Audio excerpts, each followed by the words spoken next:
Headset earphone. Okay, that should be working now. You should be able to hear me now. I should also be able to get some. It's because they updated my microphone. We should be good to go to live now. Should be able to hear me. Okay, that was a fun start to a stream. Typical me. Typical stream. Okay, we should also get some game audio as well if I tab into Highfleet. Let's just see. You should be hearing some like ticks. It should be very quiet, but you should hear something. There's no music or anything. Really quiet. I'm really quiet. Let me turn that up then. All right, let's turn me up. How about now? Am I coming through a bit better? My microphone software updated last week after Terra Invicta crashed, and I wonder if that's just changed a few things. Very professional. I love that. Like, I'm just the best streamer ever. I'm clear. Okay, cool. Right, we should get some stuff. Before we start, I'm actually going to show you my desktop, which is something I've never done on stream before. So I'm actually going to close down Highfleet for a second. Let me just do that. Because what I want to show you is just how many submissions we've got. Oh, I just opened up Steve. Steve, this is this is just amazing. How do I get out of this? I hate it when I open this thing up. How do I turn this off? I always turn this on by accident. Minimize big picture. There we go. Okay, I opened big picture. Okay, right. Ships. I spent a lot of time today going through the ships that have been submitted for the Highfleet campaign. And what I want to do on this stream right now is just go through as many of the submissions as I can. I had to go through and rename a lot of these because at least a lot of this is all phase one. This is only phase one that I've gone through so far. That's what we're going to be looking at tonight. All the phase one ships, a lot of them, at least to start with, had the wrong naming convention. That was my fault. I didn't specify that in the original request, but that has made things quite fun because I've had to go in and set them up. Sorry for all the really professional issues we've had at the start of the stream. So first of all, we're going to have a look at the Courageouses. We have, and I've already uploaded them into the game, we have 48 different Courageouses to look at. Okay, so there's been 48 different Courageouses. Some of these are doubles. There's a few things to sort out, but they should all be here. We also have lots of lore that has been also brought in with these Courageouses. Lots of people have written stuff up. So we're going to go over some of the cool lore stuff that people have written because I think this should be celebrated. I'm really happy about that. So Courageouses, we've got 48. Ballistics, we're looking at 35 different ballistics. We've got a few people who've submitted, more than one. That's cool. I'm happy with that. Then flowers, there are 36 flowers. Oh, there's this one needs to be renamed, but we'll deal with that later. Let me just, that should be fine actually. It doesn't matter if there's one that's off. We've got 36 gladiators. We've got one gladiator MRL, which is just an early submission. We're not going to worry about that right now. We're not going to cover that. We have 25 intrepids. We have 32 Navarins. Oh, there's a slugger in here. Let me just fix that. And we have 45. Oh, it's already in here. Cool. We'll just replace it. We've got 44 sluggers. Okay. We also have more lore posts that people have put together for their ships that I want to kind of go over because that's kind of the fun, right? I've kept some of the designs. Melancholy, that's you, Floof. I wasn't sure which ones to keep and which ones not to keep, honestly, because you submitted a couple of different times and you said for some of them to be replaced and some of them not to be replaced. And honestly, I like all of them. I haven't seen any of them, but I'm just like, I'm celebrating, right? Everything that's been submitted. So they're still in there. Right now, if we just check my Highfleet folder, in my ships folder, I just have the Courageouses loaded. So when we load in, we should just see the Courageouses, right? There's going to be a few errors. For instance, the Amber here. Some of the names at the end of them, I might need to get rid of those. I'm not sure. There's a lot of stuff going on. Let's just get the game loaded and see how it goes. I should load it through here, just so we don't have to see the embarrassment that is my Steam library that I haven't already flashed to stream. We'll just make sure I've got the music turned on in Highfleet as well. But yes, there are going to be Courageouses as far as the eye can see. Please let me know if you can or cannot hear game audio, by the way, because I think that is also broken. You should be hearing the Highfleet kind of just that anxiety-ridden audio. It doesn't look like it's coming through. Yeah, game does sound silent, doesn't it? Let me just fix that. Because we want that to be working, don't we? My streaming software just decided not to work at all, which is just great. So desktop audio device should be...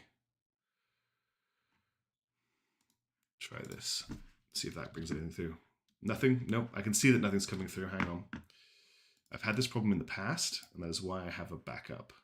So let's just do sound effects. Yeah, I was going... let's remove this audio output capture, and let's... what's the game? Let's just add a new audio output capture. We'll do that really quickly. So I want a audio output capture, add source,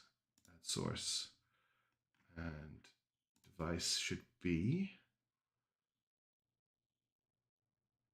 I think it's this one here. Okay, let's try that now. No, there should be audio coming through right now. You're not hearing it. This is so professional. I'm the best streamer. I'm really the best streamer. This has worked in the past. It's just not working at all. Exactly. We need the Middle East repair shop for sure. Why are you not working? Why are you doing this to me? Default device. There we go. You see, I can make these things work. You should be able to hear the audio now. I can see it's coming through. It's probably going to be really quiet. I will mess around with it.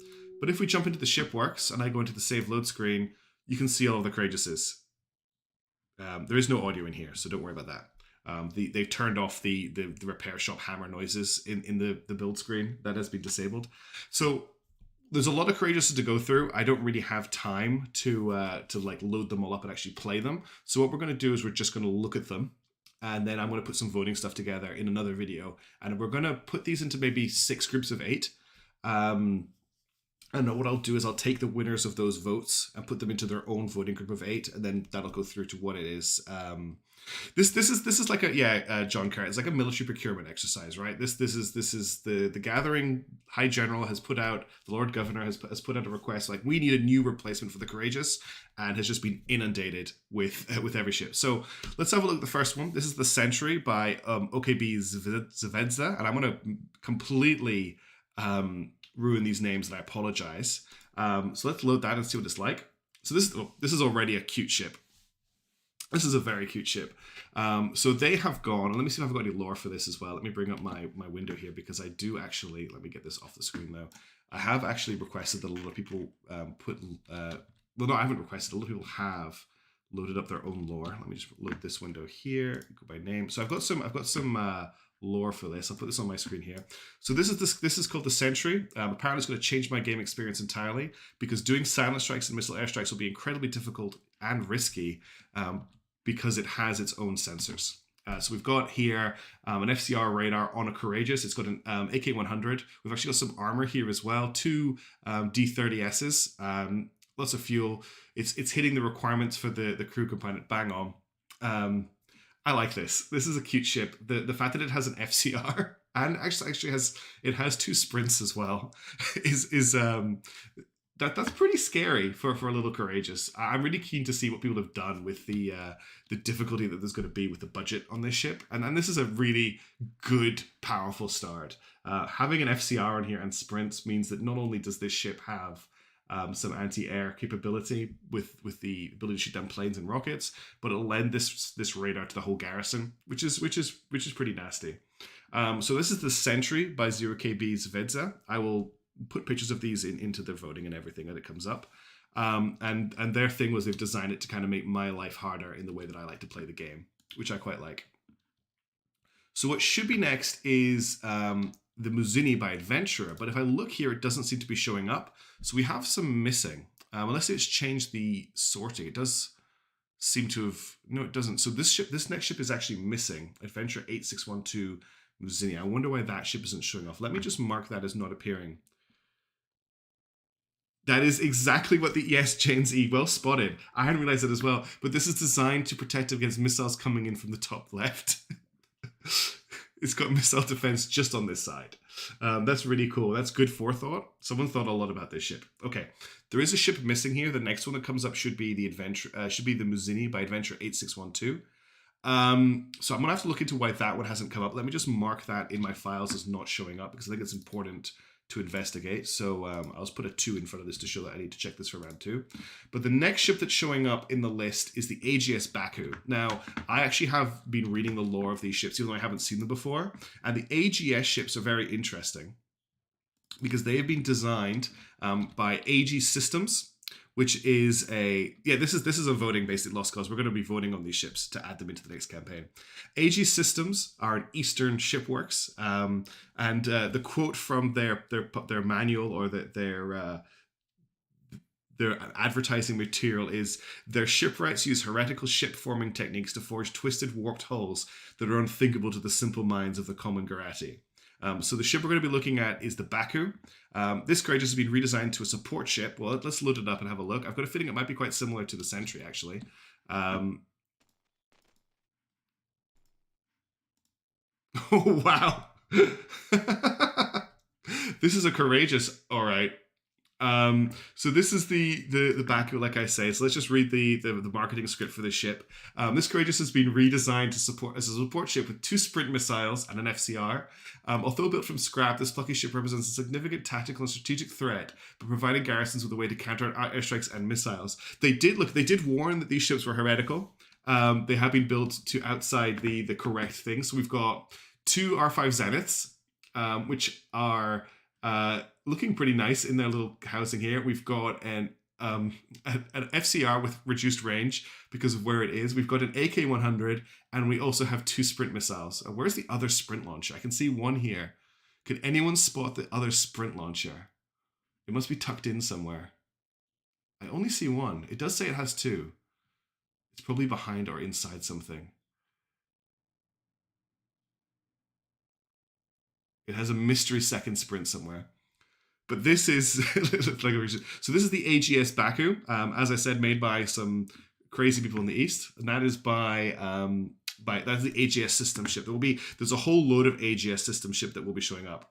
So the next ship showing up here is the Archelon. I don't have any lore for this ship. So this is by CozyCrab. Let's have a look at it. This is cute. This is very cute. This is very crab-like. I like the symmetry in it. We have a D80 Molot on this ship. This is definitely more of a attempt at a brawling Courageous. I like the legs. It does look like a crab. This does look like its face. We've got 3 D30Ss. We've got our escape pods, but it looks like most of the money has been spent on this Molot, which is understandable. It's a cheap ship, but that's looking pretty cool. It makes sense that CozyCrab would have made a Courageous that looks cozy. I like crab ships. It looks great. Next up, we have, I believe, this is called. We've got another ship missing. Let me just mark it as missing.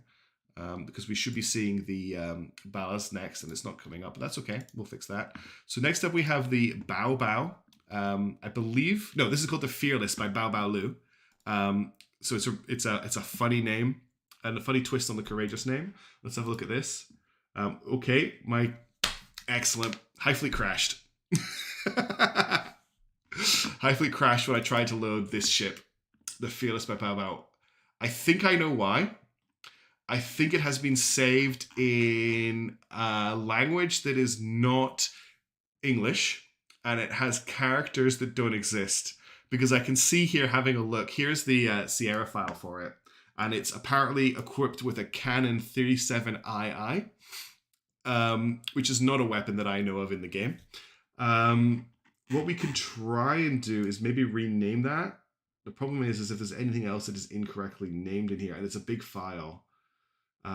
This is my first time looking at these. What we'll do, I think I'm going to try and rename that to millimeter, because I think that's what's supposed to go. But I don't even know that's the name of the gun in English, right? I think I'll just leave that. And what I'll do is I'll add this to the list of ships that hasn't loaded, so I can come back and look at it later, because we'll have to do that. That's what one of the reasons we're doing this is to check this out. Okay, let's get back into Highfleet. I'm having a lot of fun. I hope other people are too. Okay, let's try this again. So we've looked at 3 ships so far, and 3 ships haven't worked, which is a great start. All right, next up, we have, looks like it's the Robin from Balozs Korma. Where's this ship? I can't even see this ship in my list. AGS Baku, Archelon, CozyCrab, then it goes to Bootcha, Termite. So where is this ship? If I show you my... If I show you my folder, this one here, the next ship that I have on the list, so the ones with 2s are ones that won't load. We've got the AGS Baku, which is showing there. Then under the AGS Baku, the next ship should be the Archelon CozyCrab, which shows. Then it's the Bao Bao, which doesn't work, which is fine. Although I don't know what's in the list. And then it should be the... I don't know where the Robin is showing up. I don't see the Robin in the list. Well, let's try and load it and see what happens. So this is the Robin by Balozs Korma. Oh, this is cute. This is very courageous-like. It must be in a different order, yeah, which is going to make things extra fun. The Robin is up top, marked with a 2. So that's interesting. The Robin wouldn't load before. The Robin wasn't showing up in the list before. Now it is. So that's good to know. So they must be in a different order. Okay. Well, here's the Robin. We've got a 57mm. We've got 2 R5 Zeniths. We've got lots of fuel. We've got a flight time, speed of 403 kilometers per hour. Got a fire suppressant. Just looks like a very... It's under budget, which is pretty nice. Let's just go back to my ships list here, because I want... No, not this one. Oh, that's right, because I'm renaming them in this file, which is not the file that actually has them in it. So that's why they're not disappearing with the 2s. The reason I've got so many courageous Lost Cause, if you've not been following, is because I have had a competition running on my channel for the past week where the community can submit ships to replace them in the game for my next campaign. So these are the submissions for the courageouses, and we're going to vote on the community is going to vote on these to see which one actually makes it into the game. But this is my first look at them. So that's the Robin. Sorry for all the little tabbing. I'm having to do a lot of that. So next up we have the Termite by Bootcha. I think I have some... yes, I do have some lore for this. So this is the Termite. The intention of this design is to challenge my prior tactics of keeping courageous in the air to limit more dangerous ships from spawning in. In terms of lore, you consider this something a very junior officer, something like a cadet or bottom line officer, would fly as training or in an old garrison. These things are old by 40 years, but they're still effective against bandit junkers. Hiding in plain sight is a ship's most effective target. All right, tactic. Let's have a look at the Termite by Bootcha. I've got a feeling it's got a big gun. Okay, 257mm, another cute crab ship. I'm really liking the crab theme so far. I like he's obviously equipped the engines on here and removed them to make this look... No, this is the joints for the legs. Yeah, people have been running lore for the ships, which is also really cool. We've got our escape pods. We've hit the 60%. Cool looking ship. Looks really cute. The 257mm will actually do a lot of damage over time. And I guess the idea is it sits at the back and just vimples things away. I'm pretty happy with that. That's a cool ship. Next up, we have the Amber by CDuck. CDuck's name is in Russian in Windows, which is why the game has not loaded it. So let's have a look at what this is. If it works, it might crash the game. Fingers crossed. Game crashed. Let me see if I can fix that. I might be able to fix that quite easily, actually. If we go if we go in here, go into ships, and if I just remove the, because there's nothing in here that's showing any Russian text. Let's just remove the Russian name. I'll just try that again. We might have a few crashes. That's kind of the fun. We're doing it live. Also, there's no way I'd be able to pronounce that name, so it doesn't really matter that I'm not going to load it. I don't have any lore for this ship. All right, that was the CDuck Amber. Let's try it again. Yeah, there we go. Oh, it's cute. We managed to get to load this time. So we've got an AK-100. We've got a D30S and a D30s, which is cool.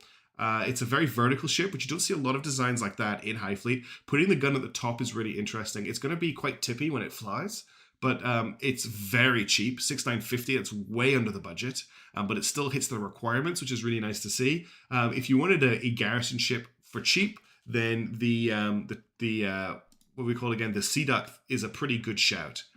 Next up, we have the Cadmium Ant. Now, I can see straight away that that has a Russian character in the name. So that's going to crash the game as well. But let's just load it so I can go and fix that. Oh, no, this one loaded. So that's interesting. That one shouldn't have loaded, but it did. I love the armor on the bottom here, on the corners. We've got an AK-100. We've got one Zenith pointing out to the left instead of straight up, which it could have been mounted. So we've got some symmetry in the design.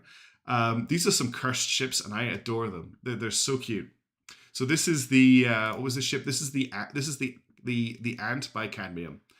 Cute ship, Cadmium. Thank you for putting it in. Next up, we've got the Cenotaph from Corazon Ray. Do I have some lore for this one? I do.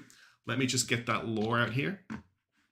To minimize these windows. I've got so many windows open at the moment. It's a little bit hard to keep track of them. I want this window here. So let's get the lore open for the Cenotaph. I really like left-facing single. It's like non-pizza with left beef. It's one AK-100 with left Zenith. So this is, I'm going to load the Cenotaph by Corazon Ray. The Cenotaph class, better known by its nickname the Boxcar Bully, is a picket ship designed to provide security and patrol capabilities to remote Romani villages and militias. Its tall and narrow design permits it to fit within the walls of a standard Empire logistics train car once the landing gear and escape pods are stowed. Many a Cenotaph has fell off the back of the logistics trains and into the hands of some warlord or another. The Empire never minds. They are cheaper to replace than retrieve. Okay, let's have a look at the Cenotaph. So designed to fit in a rail car. Oh, it has an LA-29 on within the $8,000 limit. This is what I'm worried about. There's going to be strike craft and missiles on these ships. This is an aircraft carrier. An aircraft carrier courageous. We've got the AK-100, so it can do some DACA. It's got two D30s, so it's top speed of 227 kilometers per hour. That's not terrible. And it's got the LA-29. It's got the turboprop fighter bomber. That is a ship. What was your statement, Chaos Space Marine 92? This is amazing. I believe that my Discord community have been testing that they can indeed use planes. Yes. I've had little, so what if I load my Discord up and scroll through the chat, most of it is spoiled, so I can't read it because I don't want me to know their plans, but occasionally people have been letting stuff fall through, and I know that they're trying to do this. But imagine if the garrison had like 4 courageouses. That's 4 planes, and that's going to surprise you. That's going to surprise me. These are going to be my op 4, right? I'm a little bit worried about that. This is a solid contender, I think. Because it's got the AK-100 as well, so even in combat, it's going to do some damage. So that's the Corazon Ray. That's the Cenotaph by Corazon Ray. Now, next up, we have the Nimble by Cygnus or Forrest Kaminsky. Again, we've got a couple of ships not showing up, but I'll go through these later and just find them out. So Lost Cause, I'm going to have to mod the game to get these custom ships in, but yes, it will use them. And the idea is to replace all of the garrison ships, so I'm laughing at K Space Marine's comment. Replace all the garrison ships, replace all of the strike group ships with custom ships. I know right now the most cursed and deadly Varyags are being created in my Discord, and I'm not allowed to see them. But I know there's been a few. So we've got some left-facing Vet Zenith is just left-facing plane beats left-facing Zenith, I think. Okay, I've got some lore for this next ship as well. So this is the Cygnus shipyard. So I've got a few people who have created their own design companies. They've donated multiple ships. Just because I think it's cursed because it's not fating straight up fighter. Just because it's off. It looks like it's off center even though it's not. But this is the Nimble. Well, this is about to load the Nimble. This is the Nimble here. Oh, it's so cute.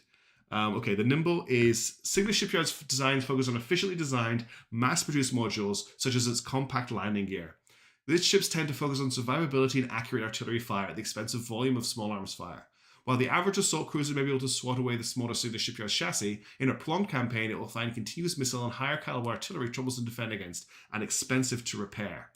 So this is a Courageous with 2 Zeniths and an AK-100. So they've just upgunned it massively. It actually has pretty nice speed. It can travel at 401 kilometers. So I actually think it would be quite nasty to deal with. That my game's slowing to a crawl. That probably will happen. With constant planes coming in. And we've got a big large armor plate on the top here to protect it as well. So that's the Nimble by Cygnus. And that is a very cool little ship. Next up we have the Sparrow by DBHM. Now DBHM is a design company and I have lore for them. So let me just get that open. I've got so many windows to go through, but bear with me. I've got to go.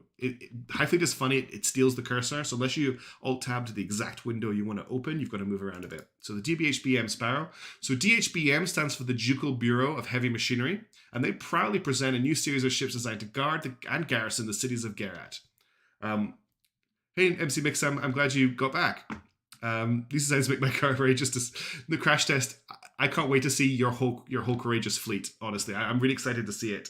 NC Mixum, I don't think it has been. No, your ship has not come up yet because they're actually in alphabetical order of the submission, so it hasn't come through yet. But next up, we're going to look at the Ducal Haribow's light patrol vessel Sparrow. If I could just jump over here. Let's load that in, and while I load it, I'll read out the fluff. So the light patrol vessel Sparrow is designed to replace the I love it. Is courageous, armed with a larger caliber than its predecessor and a single R5 anti-ship missile to combat bigger threats, not just a flying target anymore. There's the R5 tucked deep into the superstructure. There's the AK-100. AK-100s are definitely a theme on these Courageouses. I like the slightly off-center design. This extra bracket here really fits that for me. I also like the non symmetry on the radar. I love non-symmetrical ships. I'm loving all the crabby landing gears we're getting as well. The protected D30 is a nice touch. This is a cool little ship. I'm excited to see what else DHBM have for me. Next up, it looks like it's maybe not loaded Courageous ships just looking here, but we'll go through them all afterwards just to make sure. I am trying to mark off the ones that aren't showing up. And yeah, it is Floof, you're right. It is the highest caliber gun for the price, right? Unfortunately, Fighter 0894, the submissions for Phase 1 and Phase 2 have closed. Phase 3 is still open. If you check my channel, there's a video for Phase 3 there, and it shows what ships I want to cover in that. That submission is open until the weekend, but Phase 1 and Phase 2 have closed. They were open for the last week, unfortunately. Next up, we have the Invader by DrShizmabob. Do I have any lore for this? I don't have lore for the Invader, but let's see what we've got. We've got double AK-100 on a Courageous. So they've like quadrupled the firepower. I don't know what the difference between moving this from 37mm to 100mm is, but that is a lot of firepower, and they've kept the Fab 1000. This thing does 230 kilometers per hour as well. That's not bad. This is a very, very big ship. Yeah, Phase 3 is for the large chonkers. This is a very DACA Courageous. If you want a Courageous that's going to bother me and do a lot of damage, this is the one to go for. That's what led to the cube. I think, no, that's slightly off now, Lost Cause. I think that's changed a little bit. But I haven't been kept up to date with the latest building rules. I haven't actually built a ship in a while. I'm going to be building my ships after this, so I'm not sure. Someone in the chat will have to confirm that. This is a very powerful ship. So this is the Invader by DrShizmabob. When we do the voting, I'll include pictures of all the ships, so don't worry if you can't remember which one's which. Hopefully you'll just remind yourself. Next up, we have the Horseman by Dyna. Now, Dyna has also provided us with some very juicy lore. So let me get that opened up. This is more of like how the ship came out to be created. So it's a quote. News of incoming enemy cruiser squadrons abound. How could we ever enable our paltry fringe garrisons to deter them? They haven't turned around. They'll take Kiva within the month. The room falls deadly silent. I have a proposal, my lord. And that proposal has apparently led to the Horseman. Oh.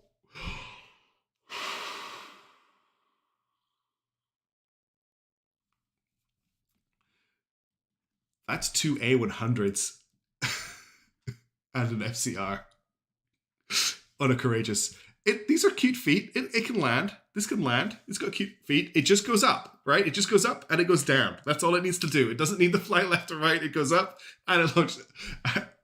And it might be a bit sus as well. That is scary. Garrisons could be full of A100s if you guys vote for this. I maybe should have put in some clauses. Oh, it's thermal. That's right. It's not FR. It's not an FC. It's thermal. Garrisons can fire missiles, Fellington. Yes, they can.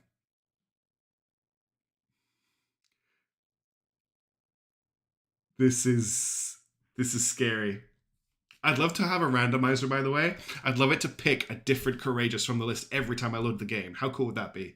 Yeah, you can fire A100s without a tracking radar. They work better with a tracking radar, but you can fire them without a tracking radar. Is it cursed? I don't see any cursed design here. The fuel tanks in these outer pods are pretty scary. But this is a legitimate design. This is a thing. Whew. This made me speechless when I saw it for the first time. These are ballistic. For anyone who's not a huge Highfleet fan, this is the cheapest ship in the game, the most common ship in the game, being retrofitted from... do we have the original Courageous here in the list? I should have probably loaded that up. Yeah, here's the original Courageous. Just to remind people what it looks like, right? This is the original Courageous. It has a minigun. And it has 2 bombs. And the proposal is that, now, let's not bother with that. Let's replace it with a thing with 2 strategic missiles. If nuclear war starts, these will turn into nukes. Okay, well that's the Horseman by Dyna, the Horseman of the Apocalypse. Next up we have the Ghost by Ensign Foil, which I also have lore for. I've noticed that Crash Tests Courageous has not loaded. I've probably done something wrong. I will add that to the list of ones that we need to check at the end of going through the rest of them. But if I just open up the lore for the Ghost, and let's get that loaded. So this is the Ghost. That's cute. That has 4 zeniths. As the need for a new defense ship becomes more apparent, the Gathering hosts a competition for a new ship to design or replace the existing ships in their garrison. 7 of the participating ships taking part are the following. So there is a whole package of ships from Ensign Foil, but this is their Courageous replacement, the Ghost. The Ghost packs a punch for its size, boasting 4 anti-ship missiles, 5 1,000-kilogram bomb hardpoints. Okay, they're not actually equipped. And a 100mm cannon. Although this particular model is considered for ship-to-ship combat, the Ghost can be deployed for patrol and scout duties thanks to its range. It has a huge range. I will be playing the campaign in hard mode, Hass against. Yes, I will. It's so cute. This is a cute little ship. I love the little stubby legs. Care and attention has been played to make the fuel tanks as internal as possible. I'm adoring the fact the escape pods are on top of fuel tanks. You're welcome, Achilles Miller. I'm glad you're enjoying it. It is a great game.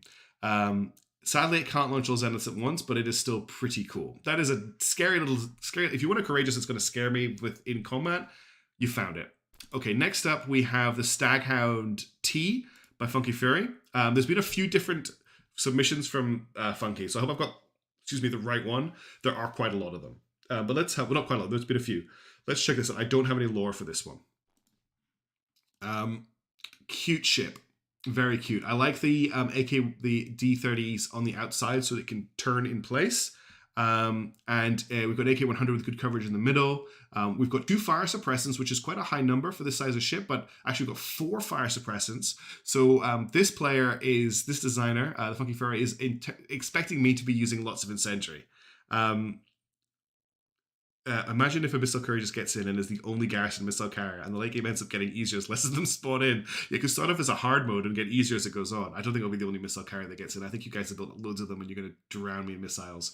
That is a cute ship. It looks very, very handsome. I like it a lot. Next up we have, now we've got onto the Golden Floof's Courageouses. We've got 2, hang on, where are we? We've got 2 of them here. We've got the LRM A8 40 Tiny Tim. Now, do I have the fluff for do I have your fluff here? Because you've got some great fluff. Yeah. Now, there's a lot of fluff for this. Here's the fluff for Golden Floof stuff, which I love. I'll read you the quote at the start because there's some history behind the house that has designed these ships. When the beggar was clothed, fed, and led into the light, he saw a hound, one laden with beautiful golden fur, softer than silk and brighter than the sun. Build up, the hound said. Where the light will never again elude you, and I will give you one more gift. And so he did.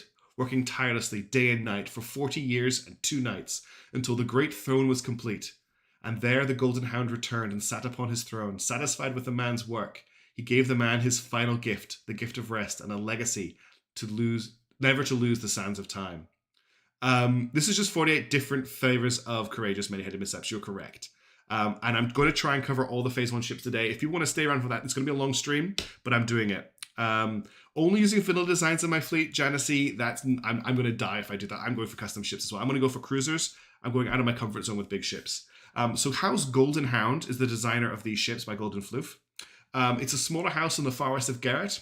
An ancient breed of dog, one with beautiful golden fur, still lives to this day and is worshipped by the people of the house. The area lacks the kind of sand needed to build concrete, so when the age of airships arrived, they lacked the materials necessary to construct the landing bays wide enough to fit them. So, as their tradition, they did not. They simply built the landing bays to the size that they could and constructed their airships to match. This led to most designs being rather tall and slender, and the ships and bays being heavily standardized in terms of width. The universal standard in all Goldhound City is the 40-meter bay, with most either being that width or some multiple of it. So essentially, their ships are very slim and very tall. So let's have a look at the Golden Hound Courageouses. So first of all, we've got the LRM A840 Tiny Tim. So the LRM A8, I believe, is a long-range missile ship. Let's have a look. Yes, it is. This is... I'm going to die in this campaign. This has 2 R3 missiles. For those who don't know what the R3 missile is, they are the intercontinental ballistic missiles that spawn at the end of the game when you go into total war. The ones that go up and down rather than flying laterally. And they managed to fit 2 of these, and just for fun of it, a Zenith as well, into the Courageous chassis. House Golden Hound is scary. I've heard there have been some problems with the R3s not tracking properly, but even the concept of them potentially hitting me when I'm sitting in a city is quite scary, because if I set off the dangerous alarm in a city, and if an R3 comes arcing forward, I have to get out of there. What is what, Achilles Miller? The R3 ballistic missile? So don't loiter, exactly. All right, well, that is the first of Golden Floof's ships. Let's have a look at the second one. This is the GA32 Slim Jim, 30-2. That is a thin ship. That is a very ship. The only thing it is with R3 is an A100N. Yes, it is. Apparently, pedal pusher they do, because the Discord have been testing to confirm that they do. Hidden people for the win. Yes. This is a Vermpel, which was an up gun from the Courageous. It's very thin. Don't miss the Fab 100s that are hiding here. I'd love to see this thing in action. That's a lot of fuel as well. It has a top speed of 249 kilometers per hour and a range of 1,761. I love that it's a tall, thin ship. These are the designs that the community are coming up with, Vaclav. They're attacking the restrictions I put in place on the build in really interesting ways. I've got to say, Floof, this is cool. This is a really cute ship. This is terrifying. What is this? But this is a cool design. I love that it fits the theme of your faction, with it being a thing, with it being tall and thin, build up to the light. I read the lore before I looked at the ships, so I read all the lore to the ships before I put it together, and I was really excited to see all your designs. I can't wait to see the rest of them. All right, next up we've got the Fastball by I Have Been Gooped. There is a very light amount of lore for this ship, which is basically, I hope you like catching fastballs. And we have another ship with an A100. This one has an IRST-1 Mars. We have a speed of 614 kilometers per hour and a range of 818. This is just a ballistic missile tied to a ballistic missile. The 8,000 dinar brawler is pretty cheap. We're going to go through the other ships too. A carrier flagship in Phase 3. Well, I'm asking for a rebuild of the Nomad and the Varyag. So you've got to, if you check the video out, it explains what the restrictions are, but I'm looking for something. It does look like it's flipping me the bird, Crash Test. You are right. It's just a 2-stage missile. Yeah, the soundtrack is going to be Tank a Leg the whole time. Wow. Okay. So that is the Fastball. This is a cheap A100 missile platform. It doesn't do anything else. It just launches A100s. It's also really fast. 614 kilometers per hour, range 818 kilometers. It can reach out and touch you. It is a 2-stage missile. Oh, that is the Fastball by I Have Been Gooped. For me to use, I was going to build them myself, but I'm happy to take reference ships. I'm probably going to need all the help I can get, to be honest. So this is the Courageous 1A by Kipp. I thought I had Fluff for the Kipp stuff, but I can't see it here. Let me just go digging. I'm pretty certain I do have Fluff here. If I go into the lore folder, I thought I had Fluff for Kipp's ships. I apparently don't. If I have missed your lore, Kipp, I apologize extensively. I'll go and look it up for when we do the voting. But here is the Courageous 1A by Kipp Industries. It's like a little slogger. I like it. We've got the AK-100, which has become quite ubiquitous. It is cheap at 7560, fast at 707 kilometers per hour. That might be the fastest one so far. Yeah, thanks, ZVEZDA. I think that if you try to post a link there, it's not going to show up. But if you check the description of this video, it's a link to the Discord as well. That's a very fast Courageous. That's going to be hard to hit if it dodges like it should. That's a solid little ship. The only downside I would maybe say is the exposed fuel tanks, but that's hard to not do that on the ship. Garrison ships will chase you out to... In my experience, they'll chase you. If you retreat, they'll chase you. I don't know how far they'll chase you, but they will chase you. Aircraft aren't impactful in combat mode, but they are impactful in the tactical simulation, which is where they'll probably come up. So that's Kipp's Courageous 1A. Next up, we've got the Fang from Liam 556. Again, let me just quickly check if I have some lore for that. Nope, I don't have any lore for this one, but let's have a look at it. That's a cool ship. It's like a rocket. Again, we've got the armor from the left-hand side. We've got the Vermpole. We've got two Fab 1,000 kilogram bombs. We've also got two Zeniths, so it's kind of an all-in-one. It's just a big old fuel. There you go. Thanks, Vida.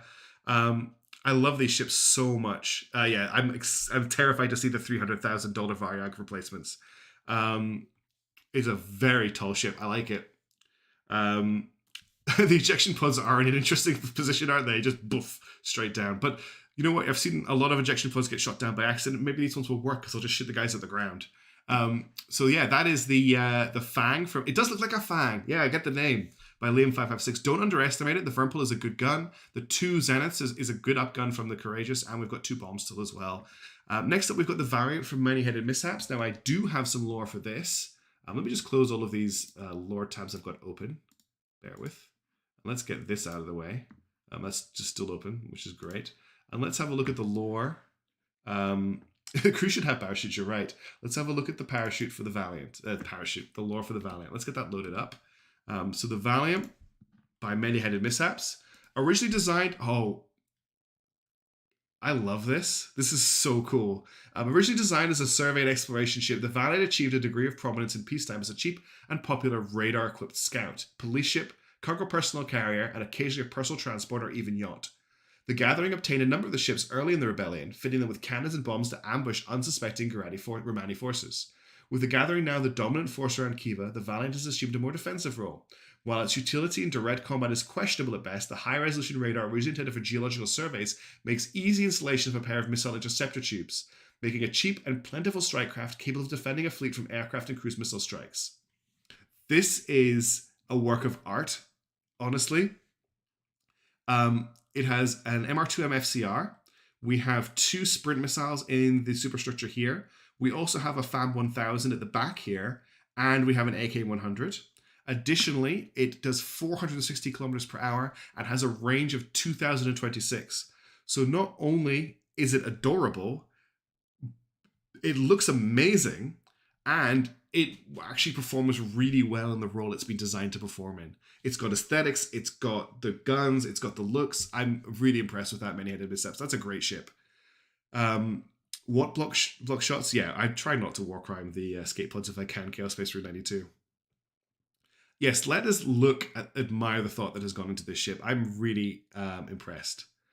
Ground vehicles, I think, can be modded in, but I'm not sure how well they will work. This is a cool ship. Thank you so much for submitting it. Next up, we have the Lop by Marcus Wormser. I think I have lore for this. I do. Let me just close the other stuff I've got open. Okay, this is a focus on a cheap ship. Oops, let's not do that. That packs a punch. So let's have a look at it. This is the Lop. It is a cute, cheap ship. The LOP is a cheap, but with its own Zenith Methyl Echo 100 carries quite the punch. The LOP's 5 fuel tanks provide the Interceptor Scout with a range of 1,900 kilometers, wow, as well as an outstanding combat time of 240 seconds. 2 rotatable engines, 1 static engine ensure high mobility. With a price of 8,005, it's even cheaper than a Courageous. Yeah, I think the wheels are decorative mishaps. I think the ground vehicles just sit static when they're fighting. That's a good point for Clav. Is that how I pronounce your name, by the way? That 50 people in escape pod in 2 seconds is a war crime. Oh. All right, Floof. Well, hopefully you make it back for the rest of it if you want, but that dog needs walked, so I'm happy you're doing it. Not in a bad way, I think just I'm happy doggies get walks. We've got 1 Zenith here, and I like the little mount for it here that's sticking out the side of the ship. Hey, Hoystein, you've missed a few really cute ships, actually, but there's plenty more to go through. We've got an AK-100, we've got a Zenith, we've got escape pods. It's a cute ship. I really like it. That's the LOP by Marcus Wamser. Next up, we have... Oops, let's get the game running again. Too much stuff to tab through. We've got the Poltroon by Marcus. I think this is a different Marcus. This isn't Marcus Wamser. We've got some lore for this as well. The engine looks too close to landing level. There is a possibility that it could... but the thing about these ships is they only have to take off. They don't need to land. The AI doesn't need to land them. So it might be fine. So the Poltroon... Oh, I remember reading this one. The Poltroon is at heart a Courageous modified for air-to-air combat. Its main gun has been stripped and replaced with 100mm. The bombs, which were dead weight... Let me load the ship while I'm talking. The bombs which were dead weight... Oh, it's cute. It's really cute. The bombs which were dead weight have been removed and 2 Zeniths put in their place. The addition of extra missiles to the battlefield means you must watch where you're flying. Due to the small price range, the Poltroon will still ignite like a candlestick. It is less removable and slower to account for the cost of the missiles and armor added to protect vital parts of the ship. The engines have been swapped to D30s for their cheaper cost and greater fuel efficiency. Slightly faster engines did not help the Courageous survive in game. The Poltroon is called the Poltroon for being the more cowardly version of the Courageous.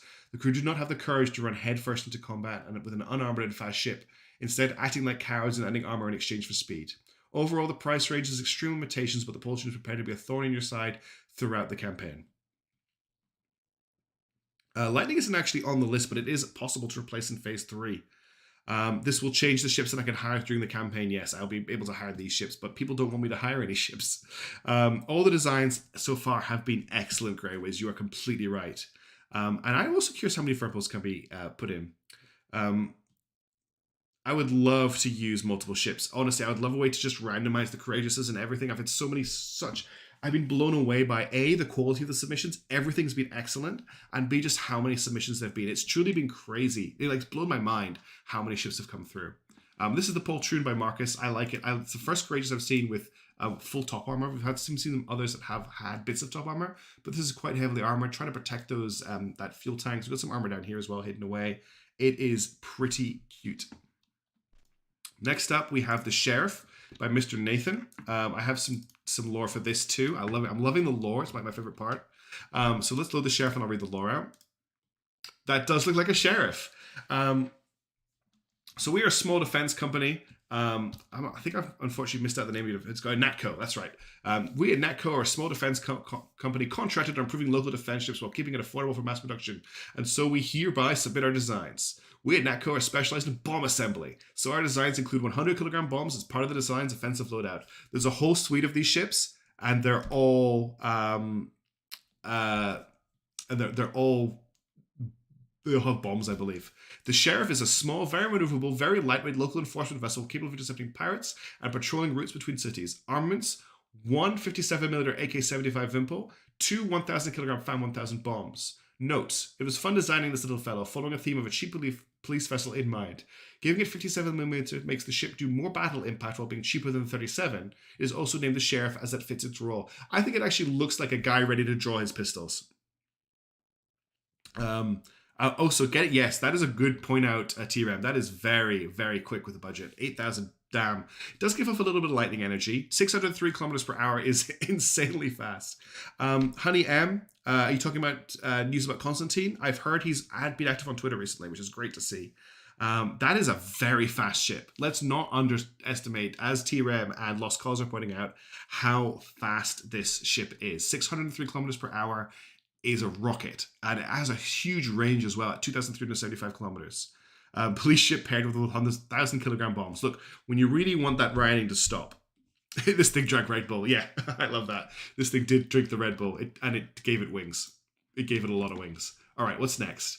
After the Sheriff, we have a whole load. Orange Elephant submitted a whole suite of Courageouses with no, unfortunately, I didn't get any lore from them or anything. Just here are my ships. They're all named after insects. We've got the caddisfly, the cockroach, the cricket, the mayfly, and the weevil. So this thing could silence strike. This could be a good campaign ship. The Sheriff, because those bombs are really good. Let's check it out. The caddisfly. It kind of has a that's a 180mm cannon on a Courageous. The deadline for phase 3 is the what's the date on Sunday? Hang on, let me check my dates. It's 9th, 10th, 12th, 13th, 14th, 15th. I think it's the 14th or the 15th. That is a big gun. That is a huge gun. Mark 180. Wait a minute. It's Sunday is the end date, Bacon Lord. But it'll be Sunday your time, not my time, because I'm in Australia. Big gun on a Courageous. That's not to be underestimated. It also does look like an insect. Those are the wings. There's the eyes. There's the proboscis. Courageous pilots had enough. They wanted a big gun. All right, next up we've got the cockroach. Very similar design, but we've gone for the double 57mm this time instead of the one big gun. We've got we've got 4 smaller guns. I've got a feeling we're going to see the same design with different armaments on all of these. So that's the cockroach. Next up we've got the cricket. The cricket has an IRS-1 Mars and an AK-100. It does look like it could jump. It looks thinner. Okay, 283 kilometers per hour. I'm liking this theme. Let's have a look at the Mayfly. The Mayfly is the same ship with sprints. It has 6 sprints. That is a lot of sprints on a Courageous. That could be really nasty. It has an FCR instead of the IRS. Instead of the thermal, it has a fire control radar. Why? Because sprints mean no aircraft, I guess. And last but not least, we have the Weevil. It can detect you, I think, because the garrison relies on visual identification of you. So if they've got infrared, they can potentially detect you if they're not going to show you on visual.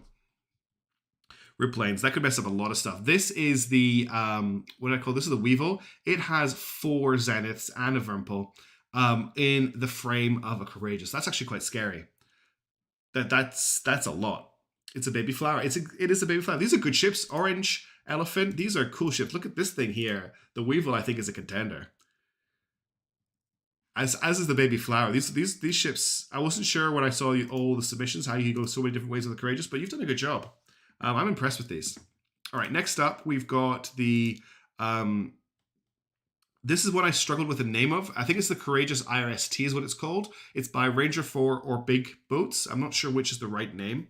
Ensign Mixum, your ships have not come up here, which is a bit annoying. I really wanted to check them out. We'll have to look into why those aren't loading.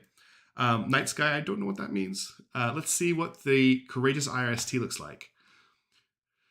Yep, that is a Courageous with IRS. It has infrared scanning. It has 4 Zeniths. It has 2 bombs. It has 260 kilometers per hour. It is another mini flower. But it fits. What I like about this one is it's kept this silhouette of the Courageous, which is pretty cute. We've got two mini flower candidates here. But I think if we go back to the Weevil,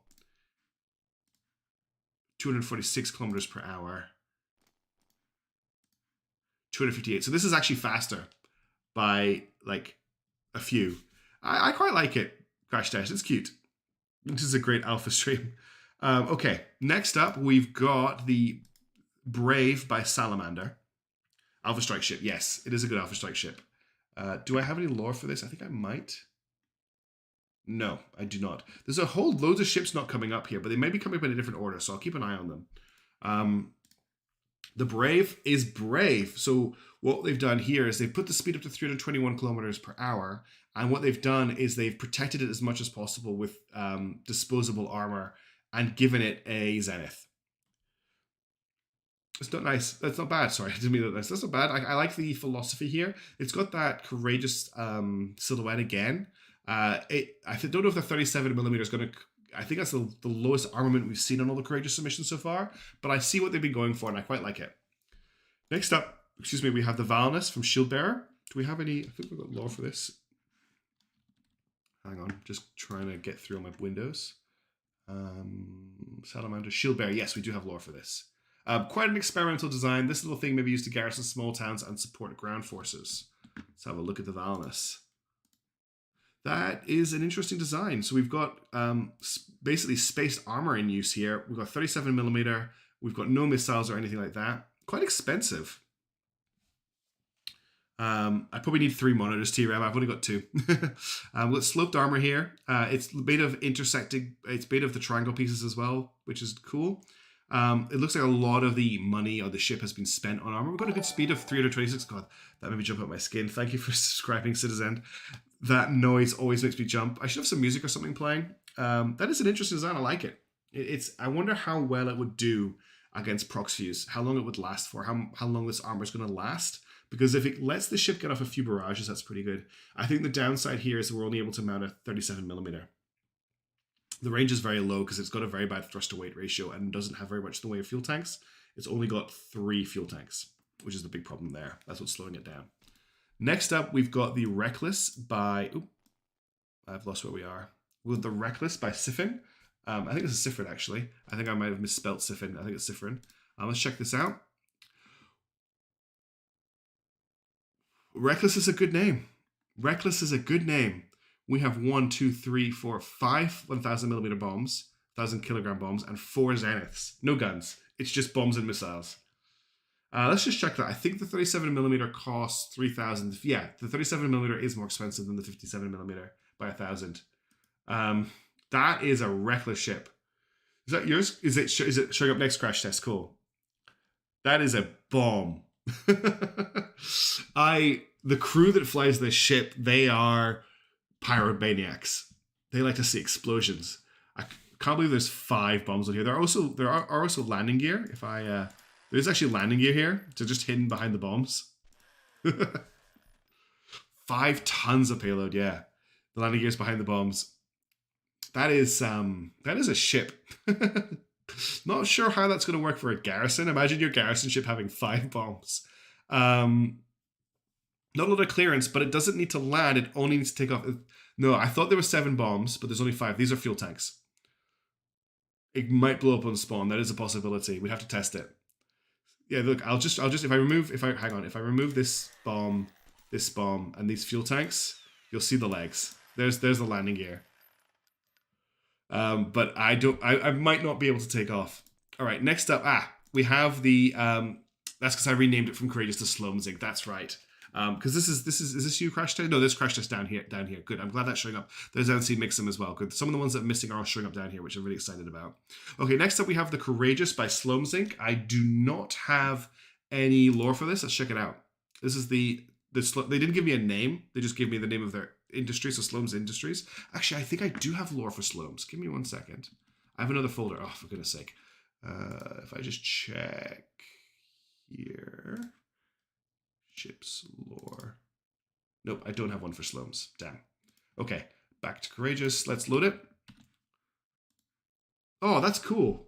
It almost looks like a capital ship, even though it's really small. Double 57mm is actually quite scary. We don't have any missiles. We've got lots of fuel tanks. Top speed of 211 kilometers. Almost 2,000 kilometer range. The only problem with this ship is, unfortunately, it will die quite quickly to being attacked from the top because the bridge is here. And unfortunately, this is the only place you can put the bridge because they've used a pattern of not quite lining up economy size Sevastopol. They've used they've used the rectangular hull pieces in a pattern like this, which is a really cool way to build. But it means they haven't got the square slot to put the bridge in anywhere but the top, which means the bridge is unfortunately very, very vulnerable. But I like the ship. I think it's really cool. It's just unfortunately a little bit of a danger zone there. Yeah, they're using an offset pattern. Thank you, Tyrion. I was looking for the word. I demonstrated it, but I couldn't remember what it was. But yeah, that's a cool ship. It looks really bulky for a Courageous, and it's actually quite fast for its size, especially its weight. It's 1,000 tons. But that's a cool ship. Next up, we have the Fencer by the Supreme Patriarch. I don't think I've got lore for this, but I will always check to make sure. Combat Ranger 4, Supreme Patriarch. No lore for this. That's fine. Let's check it out. Cool ship. No missiles. That's what I was looking for straight away. No, we've got 2 Zeniths hiding behind the engines here. We've got a 57mm here. Exposed fuel tanks and ammo is a bit worrying. The bridge is as protected as much as it can. Supreme Patriarch makes some cool looking ships. The engines might be an interesting proposition because we've only got the 2 D30s on the outside here. It might have trouble with lateral movement because it might tip a little bit. But I like the, I was about to say, I like the wide leg energy. It's like, I'm right here, come and get me. It almost looks like a mech. The 57mm, 2 Zeniths, at least it's got the 2 Zeniths to upgun it a little bit, even if they're hidden away. I like to see a couple of missiles on a ship that's only got one 57mm gun. Pretty cool. Next up, we've got the Mosquito by Tokyo. I do have lore for Tokyo. I don't think I did copy it in here. The Mosquito class is a cheap garrison ship designed for survivability, and it should be harder to destroy than the Courageous. 3 engines so won't die to lost control after 1 engine's own, and it's got an AK-100. Let's have a look at the Mosquito by Tokyo. Huh. It's more like we've got another example of using empty hull structure as a blade of armor. We've got the AK-100, which I like to see. We've actually got elevation here, even though we don't need it. You can see the AK-100 is being pushed out of the hull. It doesn't look like there's any Zeniths or anything on it. It's just got the main gun. But that's a cool little ship. Nicely put together. The engines will give it that extra bit of speed. 471 kilometers per hour is nothing to be sniffed at. As you say, yeah, mini lightning. It's fast. That ablative armor might keep it alive a little bit longer. And yeah, the triple engines means that it can take a couple of hits and not worry about losing one. It's a fast brick, isn't it? I like the way you put it, Lost Cause. Bulky defense bundle economy ship. If you want a cheap ship that's bulky and can take a few hits, then this the Mosquito is for you. Next up, we've got, this is what I was looking for earlier, the now correct me if I'm wrong, Greywiz, the Muzni by Greywiz Adventurer. I think I might have lore for this. Yes, I do. Okay, proposed to the newly formed Republic of Kiva, forces as a cheaper, faster, and more heavily armed family of ships. So there's a whole family of ships from Greywiz. The submitted designs have adopted an external spaced armor design with regular small hull parts in order to provide a lighter yet equally durable form of protection. These armors have shown promising resilience to conventional and Sentry, as well as some calibers of proximity detonated shells. Most ships in the series have adopted the D80 Molot as their main gun of choice. The intent was to ease supply logistical issues by standardizing guns on gathering ships. The lighter armament on the lighter ships, like the Courageous replacement, is upgraded to a 57mm rather than to have more punch than the 37. All submitted garrison ships do not come with any advanced detection systems mounted and therefore potentially suspect to surprise raids. Caution should be issued to garrison command to be alert for potential raids by hostile Tarkans. Let's have a look at this ship. There's your spaced armor design. This also looks like a mech.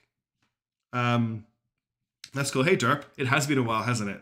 I had people living with me. I didn't have my streaming room. It sucked. They're gone now. I've got my streaming room back. I promise to make more videos. I like the gap in the armor for the antenna. That is so cute. We've got two Zeniths. We've got the Vermpole. We've got a top speed of 380 kilometers per hour, a range of 2,087 kilometers, which is pretty nice.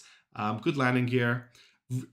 Like 2 shields. I don't know what game it is. I can't remember, but there was a unit that had 2 tower shields as their like equipment. It kind of looks like a guy holding 2 tower shields with rockets on his shoulders. So it also kind of reminds me of a mech.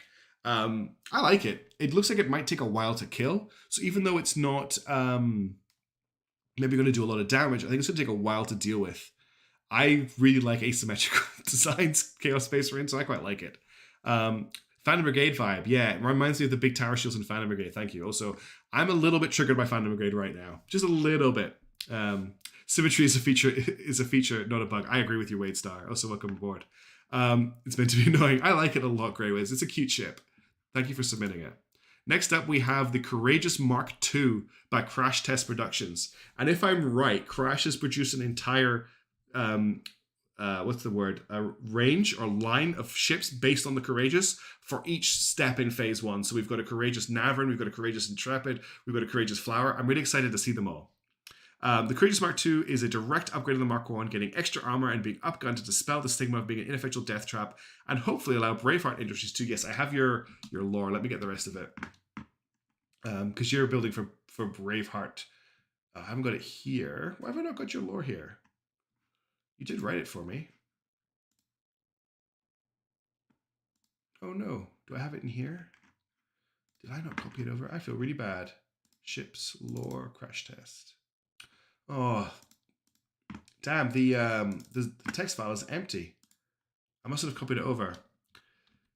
No, I remember reading that crashes. I will look it up and make sure it's included when we do the voting because you talked about why. Oh, that's cool. You've got room for protecting it from the bottom here. You've got the AK-100. So that's a massive upgun over the Courageous. We've got a top speed of 235 kilometers per hour, which is really nice. It's very cheap at 7,540, and it's got. This is the first time I've seen this in the competition so far. It's actually using reinforced hull in some sections to try and protect those components for just a little bit longer, which is cool to see. A lot of fuel as well. Because it doesn't have the greatest thrust to weight ratio because it only has the 2 engines. But this is a cool ship, and it keeps the silhouette of the Courageous, which I love to see.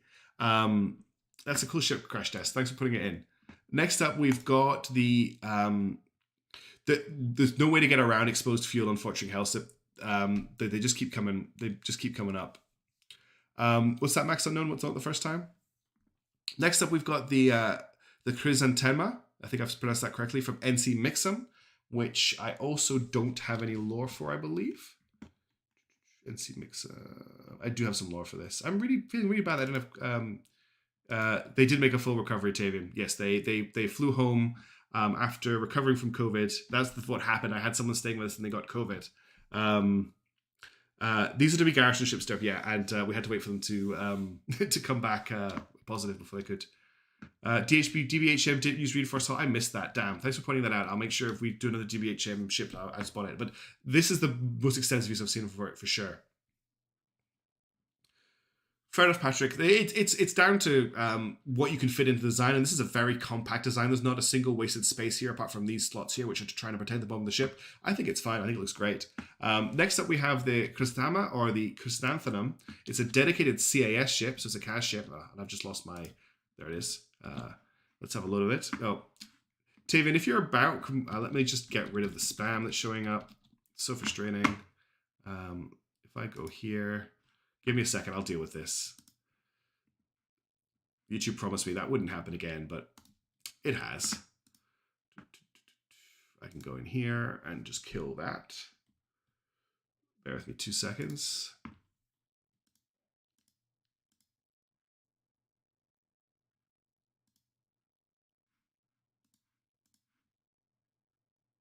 Give me a second just to get rid of this. And I'll get them banned. You can actually see me doing it. I should probably move this off the screen.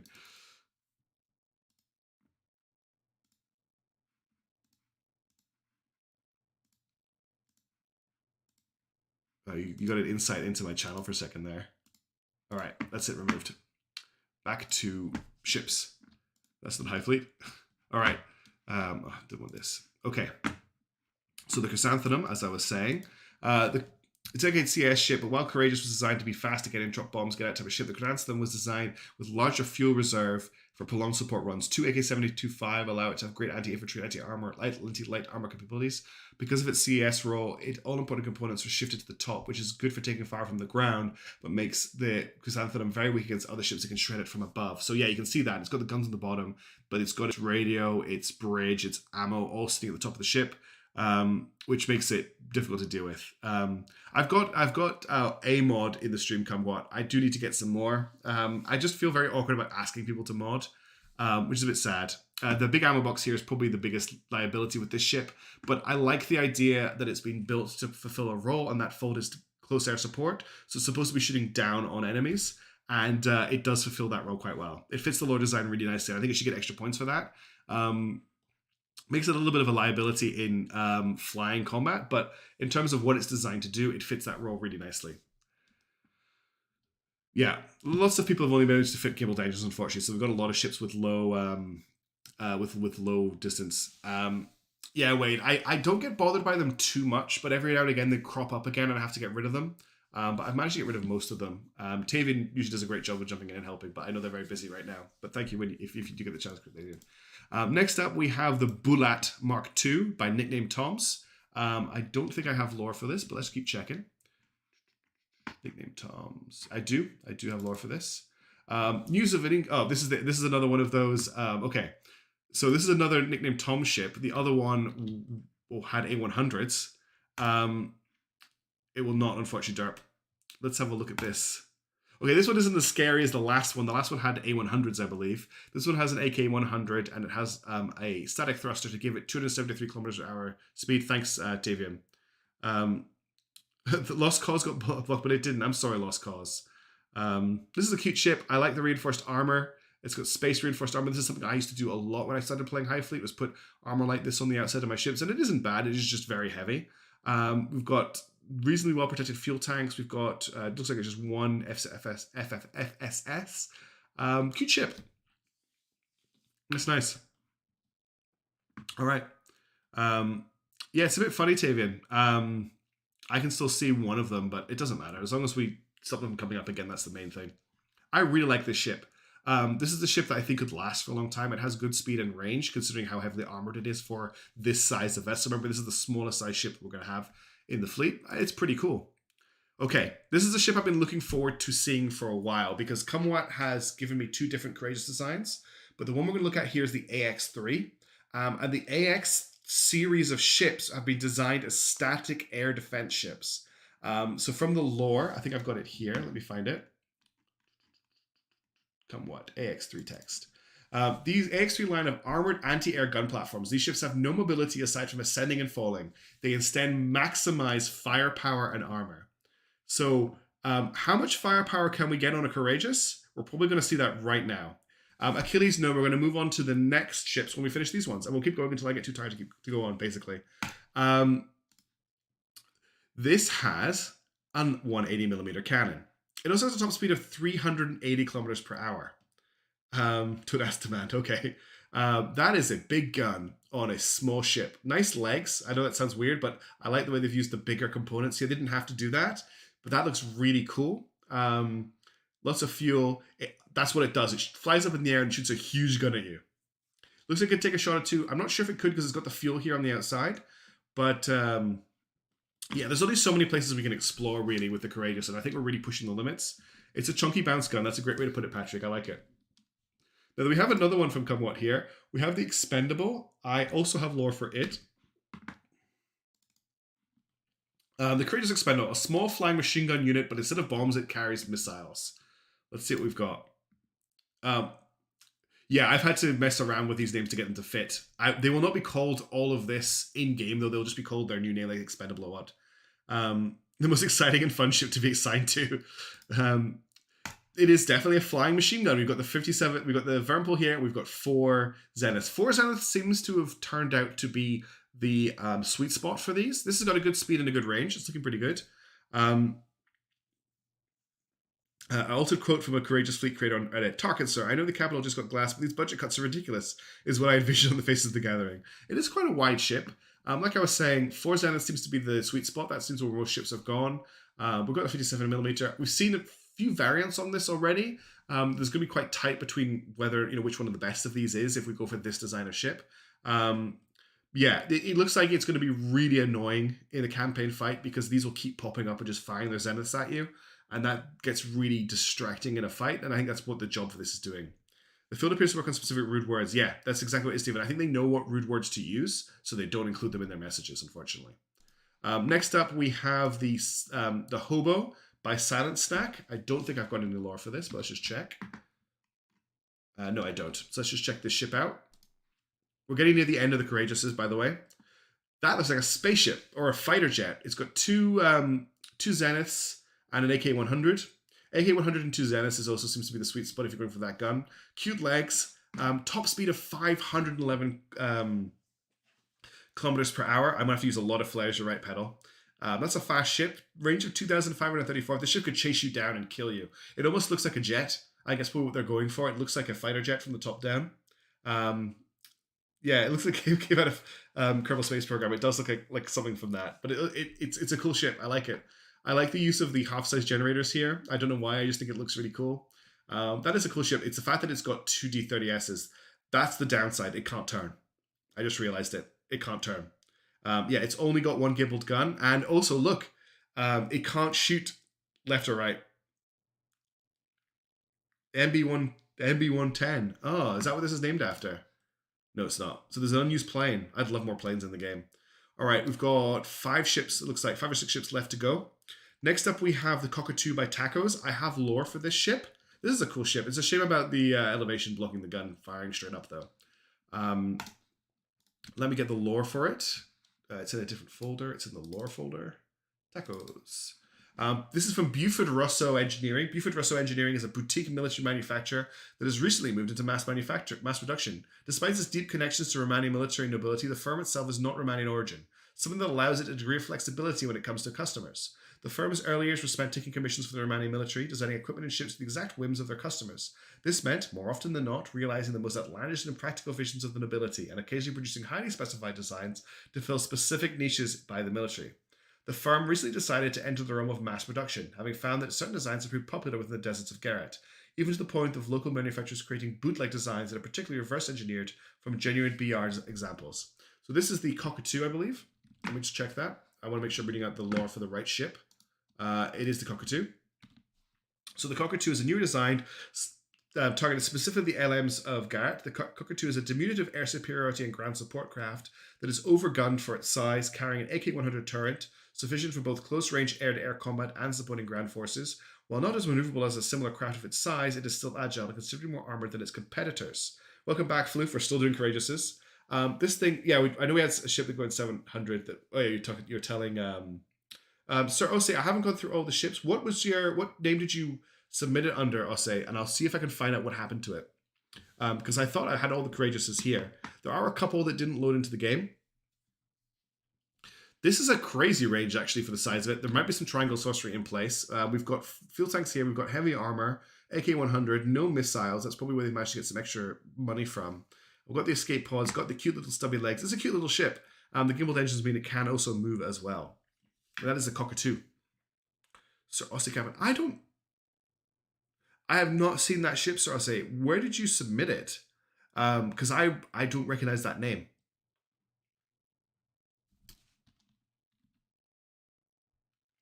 I don't think that came through. If I look through all of them here, no, the only S's I've got are Salamander, Shieldbearer, Seraphin, Silent Snack, and Slumzink.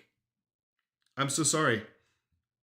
If you promise me, oh no, I won't have time to go through it. If you can get it in tonight, if you've got it handy, submit it to the phase 3, and I'll see if I can chuck it into the voting. But that's a one-off for you because you claim you've handed it in before. We'll see. Next up, we've got the Otter from Tinalux. Oops. I think I have lore for this, but not in that folder. It would be in this folder. Oh, the game's being annoying. Ships. Courageous. Tinalux. No, I don't have any lore for it. Let's get back to the game. So this is the Otter. The Otter has big legs. It has an off-center Vermpole, which I love.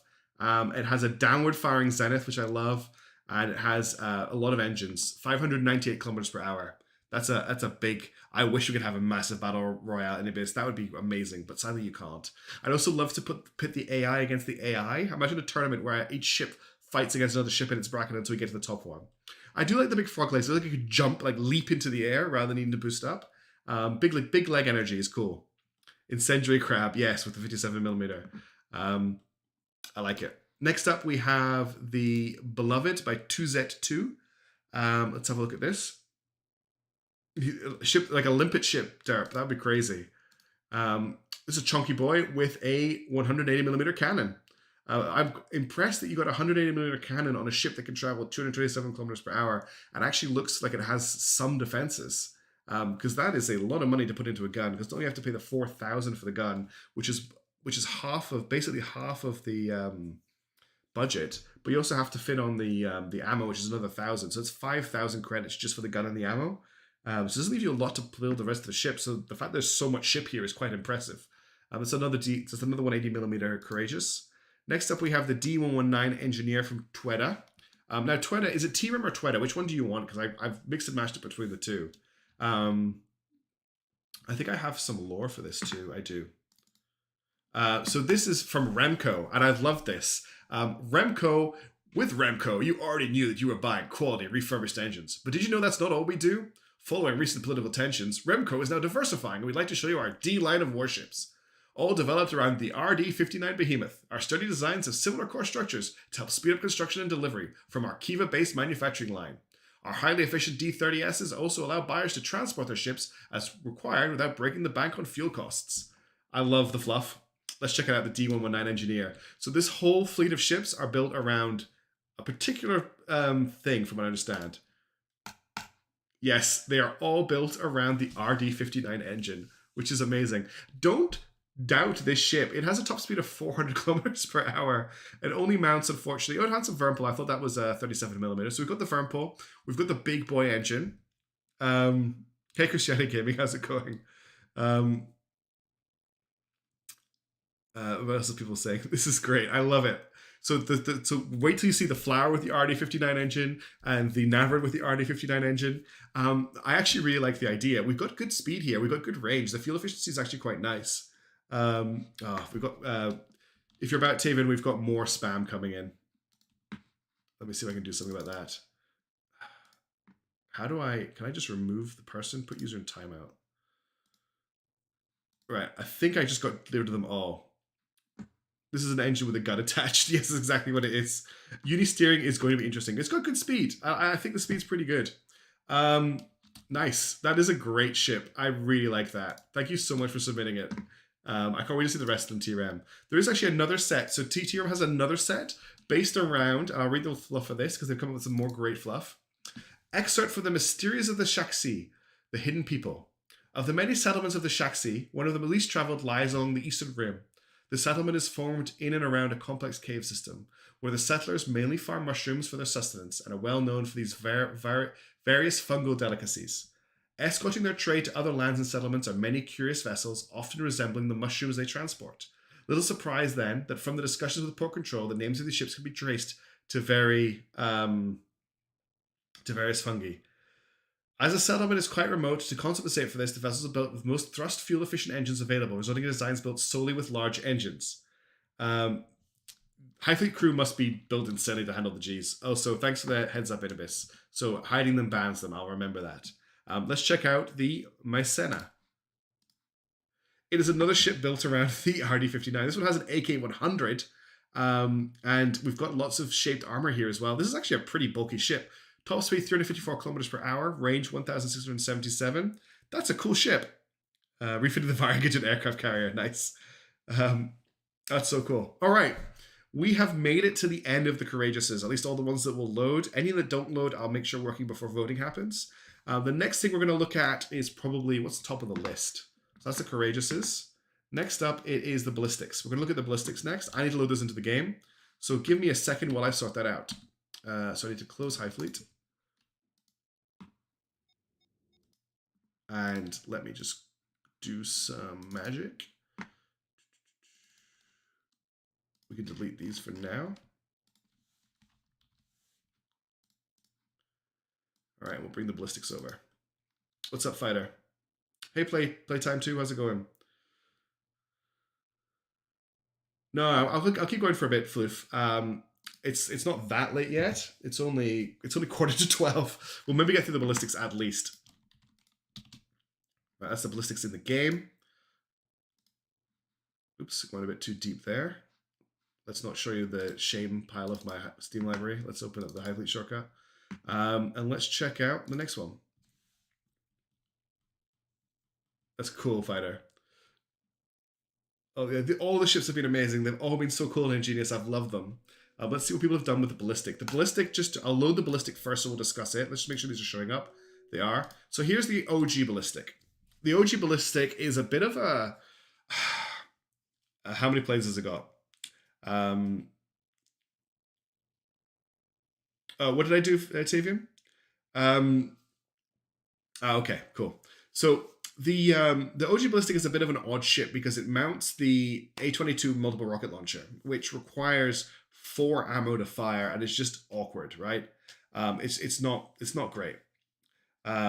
It gives me a lot of anxiety still, Steven, especially coming up against these ships. So what are people going to do with the 18 grand they had to play with for the Ballistic? Well, let's find out. First of all, we've got the Ballistic R from Big Boats. Let's check this out.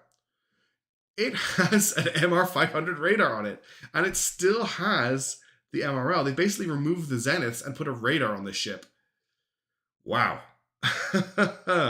That is a situation. Let me just get my lore open because I've got it together now. That radar is a little bit of a of a show off, isn't it? Could be a good scout. Could also this will boost the detection radius of the garrison because it will work when it's on the ground, and they'll no longer just be relying on the visual range to detect your ships coming up. So this could cause some big problems. It's a bit of a flex as well. We've got some good. We've just started the ballistics, Neil. The ballistic variants. We've got some armor on the sides here. We've got a reasonably protected bridge. Not too much fuel. 240 kilometers speed. That's a good point, Fallschirmjäger dude. This is a decent strike group escort. Not a bad ship. Next up, we've got the Verba from NC Mixum. I've got some lore for this, so we'll get that once I've loaded up. It's an aircraft carrier. You submitted an aircraft carrier. The Verba, the Willow, is designed as a defensive ship for smaller fleets that can't afford to bring dedicated carriers with them. Armed with Sprint A missiles and a small fleet of fighters, the Verba can deal with both ballistic missiles and enemy aircraft. This is this is a ballistic replacement. We've got an FCR, we have a Sprint, we have a 37mm gun, and we have 3 LA-29s. Yep. It's a helicarrier transport, pretty much, yeah. I'm looking forward to reading that Fluff, Floof, by the way. Fluff. This is scary. Because that's possibly you could vote in a courageous with an aircraft carrier and a ballistic with an aircraft carrier. And I have to deal with so many planes. And honestly, dealing with planes is bad. Next up, we have the AGS Systems Ryu ballistic. Let's check the lore out for that. AGS Systems hails from the east. So these are the guys that use heretical ship forming techniques to forge twisted warped hulls. I'll remind you that we've already looked at one of their ships. The Ryu relies on its incredible agility to stay alive. That's not too heretical. And then I noticed the sideways mounted D30 engines. This is using the the A22 MRL, so it's still got the rocket launcher. It has a top speed of 986 kilometers per hour. Ooh. Do you think it'll ever stay still long enough? You know, I said I wasn't going to test any ships. I need to find out how fast this thing is to fly. I need to find out how fast this is. That's pretty fast.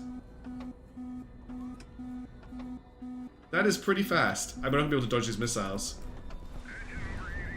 Wow, that is a fast ship. That is a speedy boy. It flies quite smoothly as well. That's pretty cool. Fuel lasts 10 seconds. Who needs fuel when you're the AI? Okay, well that is the Ryu. You can throw bombs upwards, yeah. Whew. That is the Ryu by AG Systems. I can't wait to see the rest of their heretical ships. After that, we have the Dreamer by Corazon Ray, which I also have lore for. That is another aircraft carrier. So this is the, where do we go at? Ballistic. I can't see the Dreamer. It is no secret the old ballistic class is an underperformer among the garrison ships, mostly designed around using up old launchers and extra Navarin hulls. The Dreamer class eschews current doctrine to bring forward the concept of a light carrier platform for garrison duty. Sporting 4 fighter bombers and fire control radar, the Dreamer is a bold answer to the ballistic question. Wow. Yes, the AI can use side firing thrusters, I'm pretty sure. So we've got 4 LA-29, we've got an AK-100, we have an FCS, and there's 2 Sprints hiding in here, floating each way. It's got a top speed of 128, which is pretty slow, but I think it'll be fine in the garrison. Not that I want to see garrison aircraft carriers, but there's nothing I can do about that because you guys are voting, not me. That is a cool ship. I'm really excited to see what else we're seeing here. This looks like a mini cruiser, honestly, just the build. It even looks like it has a bridge with the Sprint tower here and the fire control radar on top. I like it. It's cool. That's a nice ship. Next up, we have the Cygnus Aurora by Forrest Kaminsky. Sorry, the Aurora by Cygnus or Forrest Kaminsky. I have lore for this too. Cygnus. Cygnus Shipyard's designs focus on efficiently designed mass-reduced modules such as compact landing gear. Its ships tend to focus on survivability and accurate artillery fire at the expense of volume of small arms fire. While the average assault cruiser may be able to swat away Cygnus shipyard chassis in a prolonged campaign, often continuous missile and high caliber artillery troublesome. Yeah, there's a lot of alt tabs. I need to do something about that. Let's just close some of this rubbish. We don't need this right now, or this, or this, or this, or this, or this, or this. Oh, it reset the window. Or this, or this, or this, or this, or this. Okay, that's a little bit better. This is a chunky ship. I don't know if you've noticed, but it has a double-barreled 180mm cannon as its primary armament, and it is very heavily armored, as well as it can be. It also has one Zenith missile, just for a little surprise you're not expecting. That is a chunky boy. That is a big ship. You only care for the 4-prong, 5-prong, and LMI 3 pipe organ. Okay, thanks, Floof. It has 450 kilometers per hour. Lost Cause. I just noticed that. That is a fast ship. This is well designed. We've got a little bit of a cursed armor situation here where we're using half plates. But that's fine. That's cool to see. I like these. I actually quite like this design where you've got a bit of armor sticking out with side bits. Reminds me a lot of the a cursed dead ship called the Thunder. It's a cool ship. I like this. I can't believe you've managed to fit a 180 Sarmat on here and managed to get a top speed of 454 kilometers per hour. That is crazy. Next up, we have the Crow from DBHM. Let's have a look at that. Again, I've got lore. So this is Ducal Bureau of Heavy Machinery, and the Crow is a fire support vessel designed to replace the ballistics since the MLRS system was considered inefficient. It was at times literally ignored and laughed at by the enemy. Hands up, I'm guilty of that. The Crow was designed around a completely different idea. The idea being, what happens if you replace a part of the airspace by a cloud of lead? Armed by no... Okay, I'm going to load this before I tell you what it's armed with. This ship will tear any threat to the city to shreds. It is not fast or agile, but it does not have to be because no ship can outrun this many bullets. You ready for the Crow? That's right, it's got 4 Vermpulse. That is a lot of DACA. This is a DACA ship. 270 kilometers per hour. We've got armor, we've got reinforced hull. What we don't have is any other secondary weapons, but that's a lot of DACA. This ship could just keep shooting for... Whew, that's a lot of ship, a lot of gun. There's some really great submissions so far already. Embrace incendiary ammo. If the AI gets incendiary ammo, I'm in big trouble. Wow, that's a good ship. This is a scary ship. I think pretty much every submission for the ballistic I have seen so far has me in fear for this campaign. Okay, that is the... how many 57s need to match the fire rate of 137? Probably quite a lot. It's very fast. Next up, we have the AGS from DrShizmabob. I don't have any lore for this one. Let's check this out. It doesn't mix in a mullet for staggered reloads. That would be quite cool. This is a cool ship. We've got a almost full armored brick situation with internal engines that are poking out down here. We've got an FCR. We've got 2 sprints. We have an AK-100 and we have a 37mm cannon. So this is a kind of take on all comers style ballistic. It's designed to take anything on. It can shoot down incoming missiles. It can shoot down incoming planes. It can take on enemy ships, and it can take a beating. Like a brickier Jaguar. That's a good way of putting it. That's an impressively dense ship. 210 kilometers per hour isn't anything to sneeze at. Almost 1,000 kilometer range. Oh no, your chorizo got eaten by your cat. Lost Cause. That sounds like a very cat thing to do. Cool ship. This looks like it'll be hard to kill. I like it too. It's got legs. The only thing it doesn't have is great maneuverability because it only has the 2 engines. And that's going to slow it down in dodging. I don't think it's got any flares or anything built into the armor or palash. We haven't seen any palash yet. But yeah, that's a cool ship. I like that. Next up, we've got the Meatball by Ensign Foil, and I have some lore for this, so let's just check that out. Economy Pack Collingwood. That's a good way of putting it. That's a cool looking ship. It does technically have legs, before anyone says anything. I can see them at the bottom. Let me just get the lore up and close these other ones. I keep forgetting I need to Alt-Tab to the lore folder. Ensign Foil. Is it Ensign Foil? I've forgotten now. Yeah, Ensign Foil Meatball. I'll get there. Don't worry. I'll be a professional one day. The Ensign Foil. So, as the need for new defense to become apparent, the gathering host competition being designed. We talked about this before. The Meatball has only 2 100mm cannons and 2 missile hardpoints. But what it lacks in firepower, it makes up for in armor. Because of the armor, it's very slow. Forget armored cubes. Embrace armored spheres. We've got missiles here hiding in these. They almost look like they come out the side, like they undock. As slow as a Negev, but looks very bulky. Tiny little legs. I doubt they would support a landing, but you know what? They fit the requirement for a takeoff. 2 AK-100s is a pretty good armament, especially if it gets prox fuse or armor piercing. The downside we've got here is it is very slow. Combat time of 524 seconds is a long time. It will take a while to drill through the armor. It's very heavily armored for the price range, and I think that's the main thing we've got going on here. And it does look like a meatball. And we've got elevation on these guns too, which is nice to see. And that is the meatball. Next up, okay, now let me check back to Floof's comment. Scroll back up. So Floof is only interested in me showing off, because these are all Floof ships. The 4-prong, the 5-prong, and the LMA 3-pipe organ. Is that the 50? That'll be this one. The LRMA 3 50-2 pipe organ. So to remind you that the Floof ships are the tall, thin ones, because that's all they can build in the area of Garrett that they're designed, from House Golden Hound. What did you do?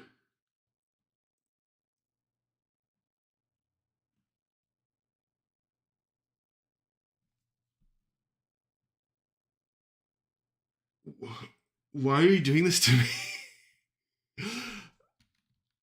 Oh my. So this has, hang on, let me just take this in. So this is a ballistic. It has a MR500 radar.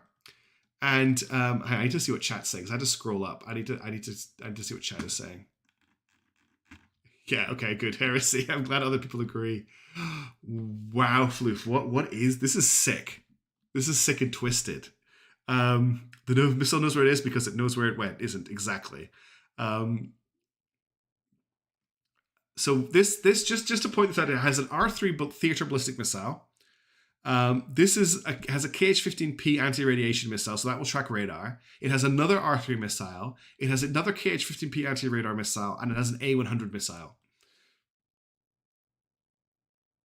The 4-prong and the 5-prong are exclusive export models, so they weren't held to the same height standards. Okay. I love that these are just launch barriers, even though they don't to be. Why did you mount them sideways? I guess because you've got 5 missiles and four launch bays. When you want, if this gets voted in, I don't know if I can complete this campaign. This is a mentally dominating design crash. That is a great way of putting it. Black Air Force energy. This is a missile launcher. This is a flying missile thing. This is. So let's just check. We've got 2 R3s, 1 KH-15P, 2 KH-15Ps, and 1 A100. Why the last A100? Was that just a money thing? No, the same price. Was just the A100 in there just because you wanted a fast missile? The intimidation factor is very strong with this one. There are more. There are another 2 submissions from this maniac. We've also got the 5-prong and the 4-prong. So let's check out the 5-prong. A 6'1" ship. If it had arms, it would be T-posing. Just because. All right, here is the 5-prong. Just because of the A100. So the 5-prong is a little less insight. I love the legs. It has an A100, this one, and it has 5 R3 missiles. You've definitely won the Psy War. That's scary for ballistic. It can even fly around because it's got, unlike the other, it's got some gimbaled missiles at 137 kilometers per hour. But who needs to hunt that when you've got a missile range of, I don't even tell you the range, does it? The range is huge. There is also the 4-prong. We might as well look at that. I'm guessing it's the same thing with 4 missiles. It's the same thing with 4 missiles, but we've added 2 Zeniths, and we've also added an IRS-1 Mars. Wow. The menacing spikes around the missile tubes. Yeah, I didn't fail to notice those. Let's go back to the 5-prong, because it has more spikes. It's the spikes to protect the missile warheads. People really want me to suffer lost cause. You are totally right. Yeah, I like missiles on my missile strap. I like that too. Well, Floof, you'll be remembered for your war crimes. Now, Kippco has 2 ballistics for us, the Ballistic S and the Ballistic W+. They did submit to me a list of what the naming conventions meant, but I think I've lost it with it seems to be missing with crash test stuff as well. So I think the S is the standard. This is a cute, it's like a armored lightning. I like it. Top speed 281 kilometers per hour. We've got 2 AK-100s. It's got 2 missile bays here for Zenith. It's a little bit hard to come back to like normal looking ships after the pipe organ, which we'll probably look at again before we finish. That was insane. Yeah, it's going to be a big problem to deal with during Total War. Rockets don't make good toast. That's just what all their ships were submitted under the name of. I forgot to remove it from that one. And then here's the Kipp Ballistic 1W Plus, which has the 180mm Sarmat. So this is a recurring theme as well, the big gun. The one thing downside I think of this gun is the slow rate of fire, but that is a scary armored ship. The specs are for ramming after the missiles are out. If they don't have, the Garati don't have Piotr shouting at them not to ram things. So Kipp ships, let's not let them get undershadowed. Nice looking little armored ballistic variants. We've got AK-100 variant or the big gun variant. Good point out there. We've only got one fire suppression and fuel underneath the armor. Armor piercing will take that out quite quickly, but it's still pretty cool. It will burn down pretty crazy. Looting Sarwan is a good source of money. That's a good point. How many missiles are too many, Dynamite Dinosaur? I think what we're discovering here is there is no limit. All the missiles is enough missiles. Yeah. Okay.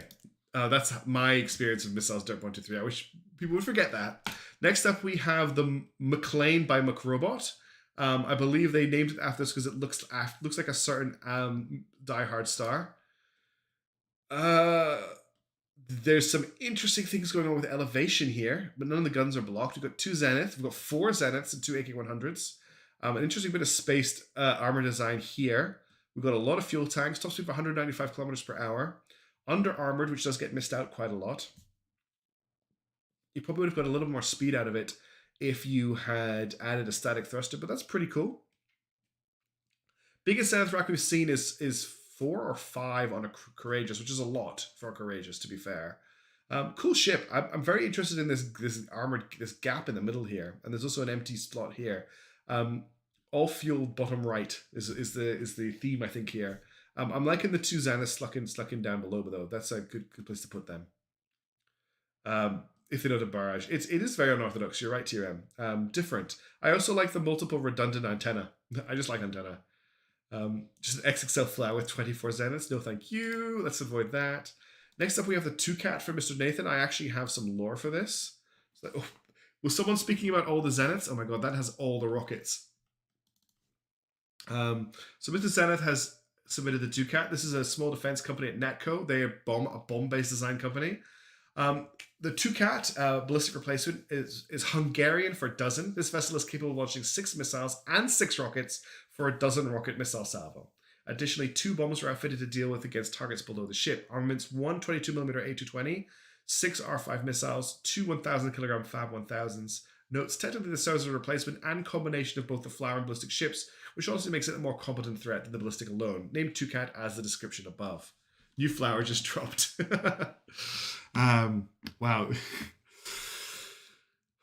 It has armor as well to survive while firing off the Zeniths. Yeah, it's protecting its sides for side firing. The bombs here are just an interesting choice. They put bombs below the thrusters. Garrett, bombs below thrusters is fine. It's not a problem. Also, let's not ignore the speed here. It's got this much armor and a top speed of 260 kilometers per hour. That's not bad. The A220 might be a little bit exposed, but it is in some reinforced armor, and I don't really know where else you would put it. To be honest, I think they could have made this scarier by replacing the A220, but I like the idea of the 12 missile barrage. That's a flower ballistic combo. The armor looks nice too. I like contiguous armor segments like this. They just look nice. That's a cool ship. That's a very cool ship. Thank you, Mr. Nathan. Next up, we've got the Touchcat 2 by OK. Well, so we've got the Touchcat and the Touchcat 2 by OKB-ZVEZDA. We'll do the Touchcat first. It looks like a really nice ship. Yes, it looks lore friendly, which is something I like to see. Let's check out the Touchcat 2. Do I have any? No, I don't have any lore for this. So this is the Touchcat first. Touchcat is a little bit of Floof and a little bit of Daka. We've got 2 Vermpools and 2 R3 missiles and a huge fuel tank. That is a ship. Look at the armor as well. This could actually probably last a while. The missile lock alarm is never going to stop. We're going to hear those guys running. Visual detection detected. There's a little bit of Floof and a little bit of Daka on this ship. I quite like it. Let's have a look at the Touchcat 2. Touchcat 2 just takes it to the next level. Who needs guns when you can have 4 missiles? Missile ships are just called Floofs now. Well, Floof kind of broke me with the first one. No fire suppression. It doesn't need fire suppression if its job is to launch missiles. Yeah, there's no fire suppression. Well spotted. There's no fire suppression on this. Just fuel tanks and bombs. Oh, no, that's the wrong one. Actually, yeah, I went back to the wrong ship, but this has no fire suppression. It probably should do some. But the Touchka 2, no, the Touchka also doesn't have fire suppression, I don't think. Yeah, it doesn't have fire. Oh, no, it doesn't have fire suppression hidden in here. So you're talking about the other one. Solid design with only 2 engines. Yeah, it's pretty cool. All right, let's keep moving on. Next up, we've got the Cot by Orange Elephant. Now, Cot is the one that did all of the insect-related submissions for the Courageous, and some of them are actually pretty cool. So let's see what they've put together for the Ballistic. That's a 4 Vermpole, reinforced armor, reinforced structure, combat ship with a top speed of 181 kilometers per hour. Yes, a lot of these will be trade fleet escorts as well, but there are some slightly different ships of trade fleets, which we are not covering, but some people might have submitted for. That's a pretty cool ship. I think that would take some damage. I think it's got a lot of firepower. The guns and the ammo are kind of very central, so they'll keep firing for a while. This is a very solid design. Orange Elephant has pulled out some really cool looking ships.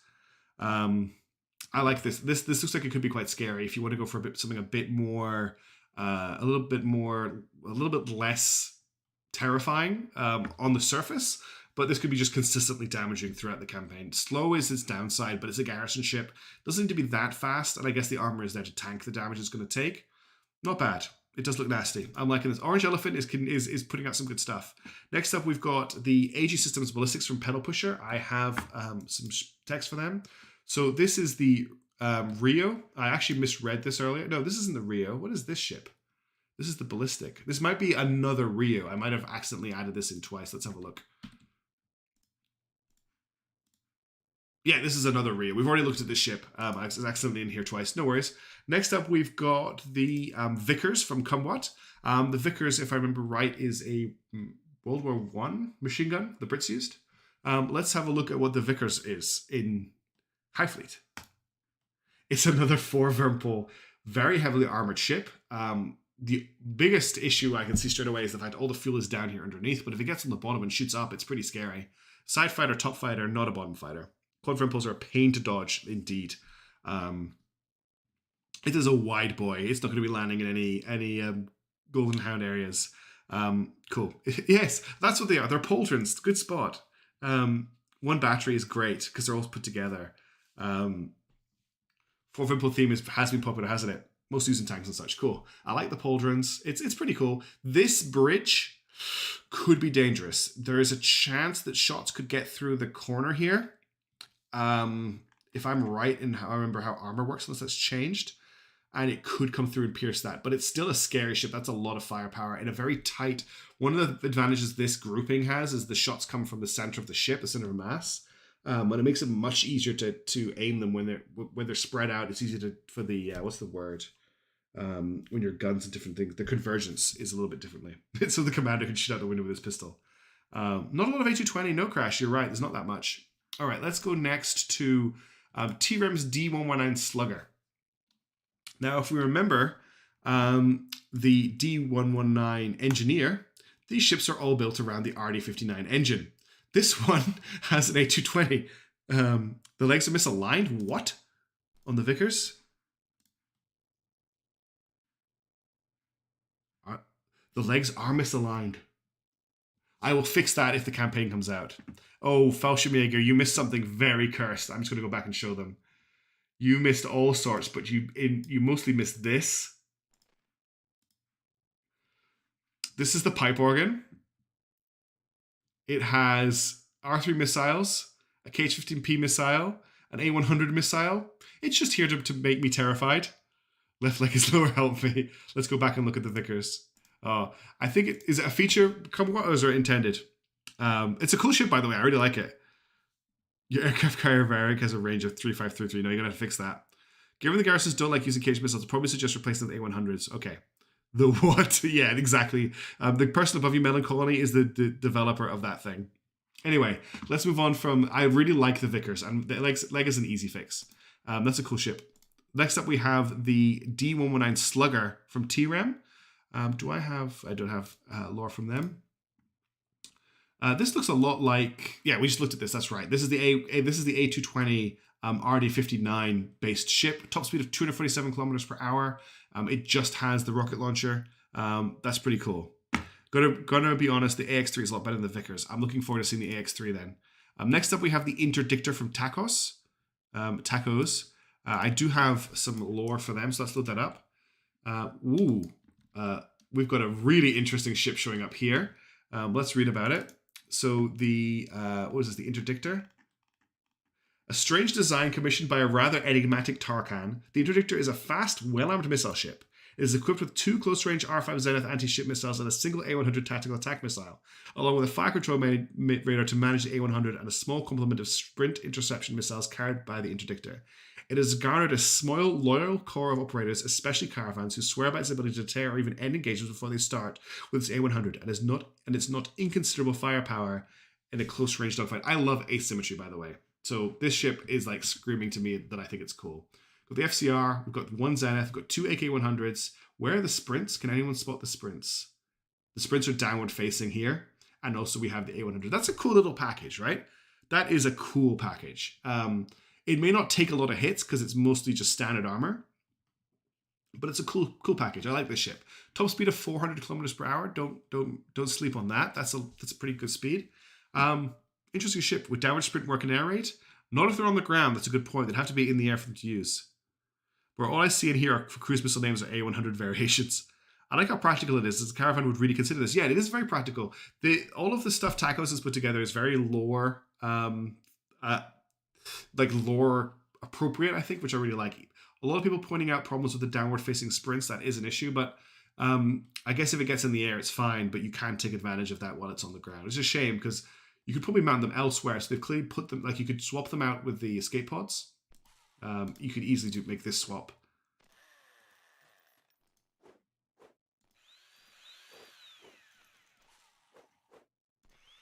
You could easily make that swap, right? So they've obviously done that on purpose. They wouldn't fire any variety of KH-15, hence all A100s. Yeah, if anything wins the vote that has KH-15s in it, I will place it with R3s or A100s. Like, nothing to worry about. All good. Next up, we have the Supreme Patriarch's Frogfoot. I meant to mention this before. All of the Supreme Patriarch ships are named after the NATO names for USSR planes. Here, that's a wide boy. Look at those armored pauldrons on the sides. 2 AK-100s, 6 R5 Zeniths. Is that? No, we had another one with 6 R5 Zeniths. Big armor. Top speed of 300 kilometers per armor. For 300 kilometers per hour, not per armor. That is a wide and pretty fast ship. I bet you when it hits the ground, it hits with a heavy thump. Those big, with all that weight on the sides. It's a good job that Highfleet doesn't mention. Oh, they're back. They're back, Tavian. They're back. Let's ban them again. Why can't I hide them? Get rid of it. It's not letting me interact with it. Oh, I'm clicking in the wrong window. That's why.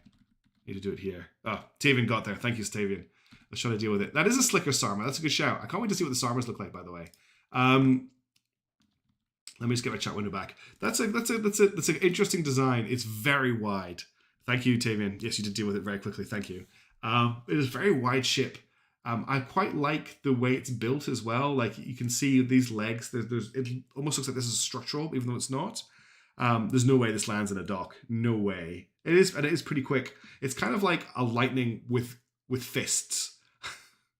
2 big fists, 2 big knuckle dusters on each side. Interesting ship. Thank you very much for your help, Tavian. I know you're busy and you're working. Next up, we've got the Conway from Tokyo. I have lore for this.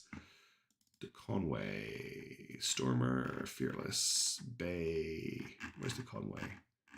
I don't think I've got a Conway. I've got Stinger, Stormer, Fearless, the Bay. I didn't think I grabbed the Conway. I have to look that up.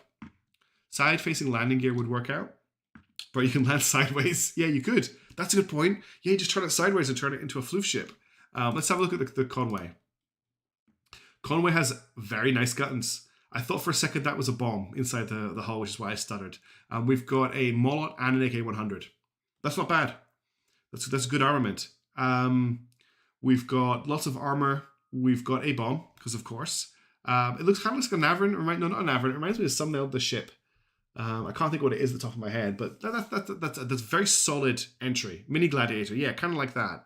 The mixed weapons is actually a really good idea because the AI will not fire them in unison, which means that you might end up with a better coverage of firepower, especially if you end up with proc fuse on the A100.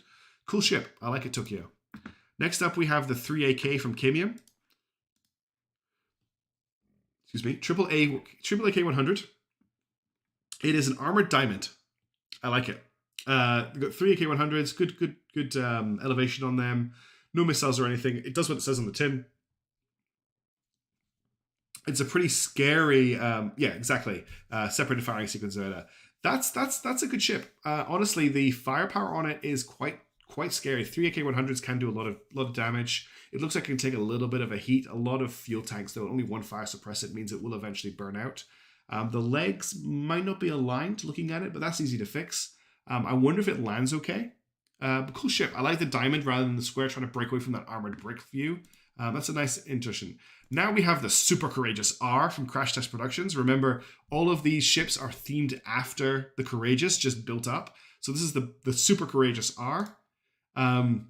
It's a Courageous with a rocket launcher and Palash. This is the first time we've seen Palash.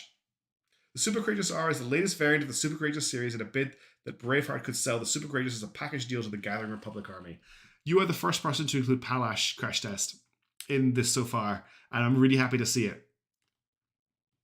Quad Palash to help with the rocket launchers. We've also got top speed of 300 kilometers per hour. Full coverage, well spotted. Yeah, we've got full coverage on the Palash. It's squatting. I like this. This could be very scary. This could give the ballistic the time it needs to deal the damage that it can do. I like that you've got your reinforced armor on your engines here as well. Excuse me, I'm starting to yawn. It is getting quite late. That's a cool ship crash test. That's really cool. Next up, we have the Hotep by I Have Been Gooped. Don't have any lore for this. We have a ship that is not symmetrical. We have a fire control radar. We have 3 Zeniths. We have 2 sprints. We have 2 AK-100s, and we have 2 Palash. Palash again. So this is full Palash coverage as well. That's a cool little ship. I like how compact it is. I think we're putting a lot of our eggs in one basket here by only using the Palash as protection. We're not using any reinforced hull like Crash Test did with the Super Gladiator. Sorry, the Super Courageous. But it looks like a reuse of the Navran hull. Could very easily be, yeah. It's got a lot of stuff on the ship. It's very small for the price range, but I guess it just has a lot of things going on. We've got another cursed Zenith with it facing one direction. But that's a cool ship. It kind of covers a lot of ground with all the different tools that it has. And all the garrison ships could potentially end up with sprints here, which would be very, very frustrating for me. Next up, we have the Buran from Nicknamed Toms. I don't have any... The feet do look very dainty, don't they? They almost look like they've got little wheels on them, like it would roll out of the hangar before it flies up. With the Buran from Nicknamed Toms. This is good. This looks like it looks like the lightning went to the gym. Started taking some protein powder. We've got 3 AK-100s and a lot of armor. Not the fastest speed, 190 kilometers per hour, but they've done a great job of trying to protect it as much as possible. Only 338 seconds of combat time is quite a lot of time. Only downside really being you've got your bridge under the armor at the top, but yeah, similar to the diamond. Maybe looks like a slightly heavier armored package because the diamond was relying on a lot of reinforced hull, whereas this is a mostly complete armor structure. That's a cool ship. I like that. Next up, after the Buran, we're almost done with the ballistics. We've got the AX3 Ivy from Kumwat. So just to remind you, the lightning's distant cousin the thunder. The phase 3 range requirement for the Varyag, I'm putting it in there on purpose to put some sort of difficulty in for building it. So yes, it is a must, I'm afraid. 200 kilometers is very tight. That must be very frustrating for you. I'm not going to shift though because everyone else has built it to the requirement. It's not fair for me to change it. This is the AX3. Next up is the AX3 Ivy from Kumwat. If you remember from the Courageous, these are static air defense ships designed just to go up and down, or even just stay in place and shoot. So don't expect a lot of movement on it. Try and check out a lot of guns. That is...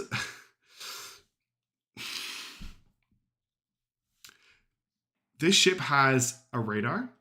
It has 4 KH-15s, which will be replaced by A-100s. It has 3 bombs. And I don't know if you've noticed, it has a radar jammer. I could do with some water, actually, but I don't have any here with me. I'll maybe go and pick some up after I've done the ballistics. It also is armored. And it has these big clumpy feet that I really like. That's a fun ship, come on. I really like that. I mean, I hate it, but I like it. Why? I have no clue why I put bombs on it. Maybe, did you just have an extra 600 at the end of the bill you wanted to throw on? I can't believe someone threw a jammer on it. The jammer would do something, though. Come back in the first, you guys see us more nukes. So many nukes. I love the feet. Do you know what it reminds me of? It reminds me of the Mammoth Mark II from Tiberian Sun. That's what it reminds me of. I was trying to work out what it was. It reminds me of the Mammoth tank. Hang on, let me see if I can, the Mammoth Mark II. Let me see if I can pull up a picture of what I'm talking about. Yeah, it reminds me of the Mammoth Mark II. Kind of. Looking at it now, it's not as similar, but here's the Mammoth Mark II. It just makes me think of it like in profile, like this. I don't know, maybe I'm talking rubbish.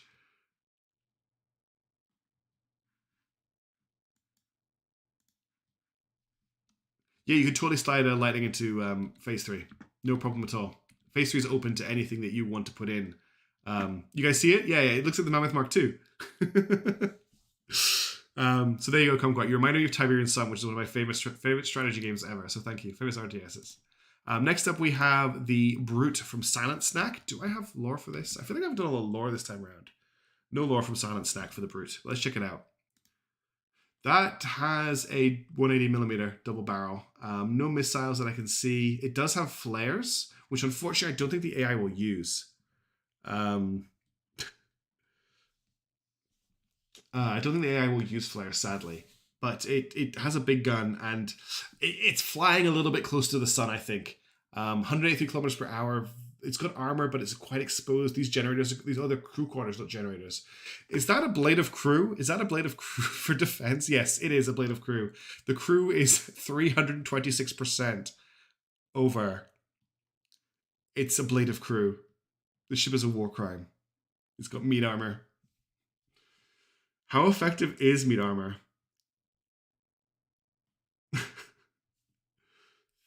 Can you imagine 235 people on this ship?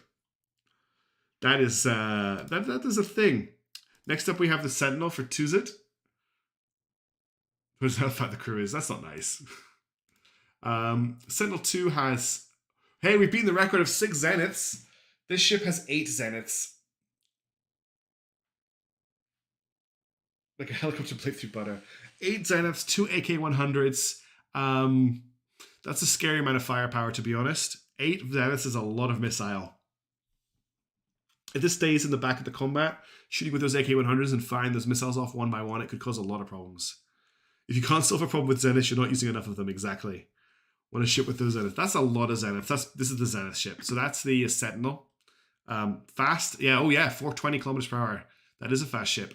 And 176 seconds of combat time too. And it's got big leg energy too. And we like big leg energy ships, don't we? That's a good ship. Okay, next up we have the Porcini, which is a Twitter ship. I just know those missile guys. Sorry, mushroom guys. Let's have a look at this. The Porcini, another, not only does it have an RD-59, it also has an RD-51. And it has the A220 MRL. It doesn't look like there's any other weapons on here. I'm loving your ships, Twitter. These are great. Big engine ships are funny. It almost looks like a giant drill, like it's going to come down from space, just like a drop pod. With that arrow design. This ship definitely didn't skip leg day. Can it land, or does it destroy that engine when it lands? Does 2 zeniths? Where oh, I see them. They're in the armor here. Yeah, there is the zeniths on the outside of the armor. Thank you. I love these ships. Cool. That's awesome. So that is the Porcini, and that is all of the ballistics. So the time now is 12:26. I do have to be up very early in the morning, and as much as I would like to go through the rest of the ships, it was not conducive to me performing well at work tomorrow. But what this means is now that I've previewed the Courageouses and the Ballistics, we can get voting started on those, and I'll do what I can to get that up and running tomorrow. And depending on how tired I am, I will try and do another stream at the same time to go through the next kind of phases of ships. And we'll get through this week as quick as we can. But for now, I'm going to end things here because I need to get some sleep. But I have really enjoyed going through these ships. This has been such a delight. Thank you so much to everybody who submitted. If you are looking to do some submitting of ships, if this is something you've just discovered, Phase 3 submissions are still open. There is a video on my channel detailing what ships I'm looking for in Phase 3, where the link is to submit them, and what ships I'm looking for. And anything that hasn't come up in Phase 1 or 2 is kind of open game. There is also a bounty for 300,000 credit Varyag in there if you want to bring out your big ships. But I'll warn you, the competition for the Varyag slot is very hotly contested. There's a lot of testing going on in secret on my Discord that I'm not privy to, but I know is happening. I think Golden Floof wins the award for giving me the biggest fright of the night, but there's been some other cool ships out there. I'm sorry, come on. It's just late for me. I'll give a much better job of it when I'm rested. They will come, I swear. But thank you, everyone who's tuned in. Sorry for all the technical issues at the start of the stream. I promise that won't happen again. Oh, my ending soon things. Wow, I'm so good at this. I'm waiting for your one more thing, Random Falchion Maker, dude, before I go to bed. What is it? Good night. Oh, that's really nice. Thank you. I hope you all have a great morning, noon, night. I will catch you all later. Crash test, the votes aren't up yet because I have to put it all together, but I will post about it on YouTube and in the Discord when it's ready to go. This was just to give you an overview of all the ships because I think just doing a video of them wouldn't work. The VOD will be here. Thank you all. I'll put, when I get the VOD up as well, I'll put some timestamps in for each ship so you can click through and find the ship if you want to review them at another time, which will be great fun for me to go pick through and do, but that's it. Anyway, thank you all so much. Have a great morning.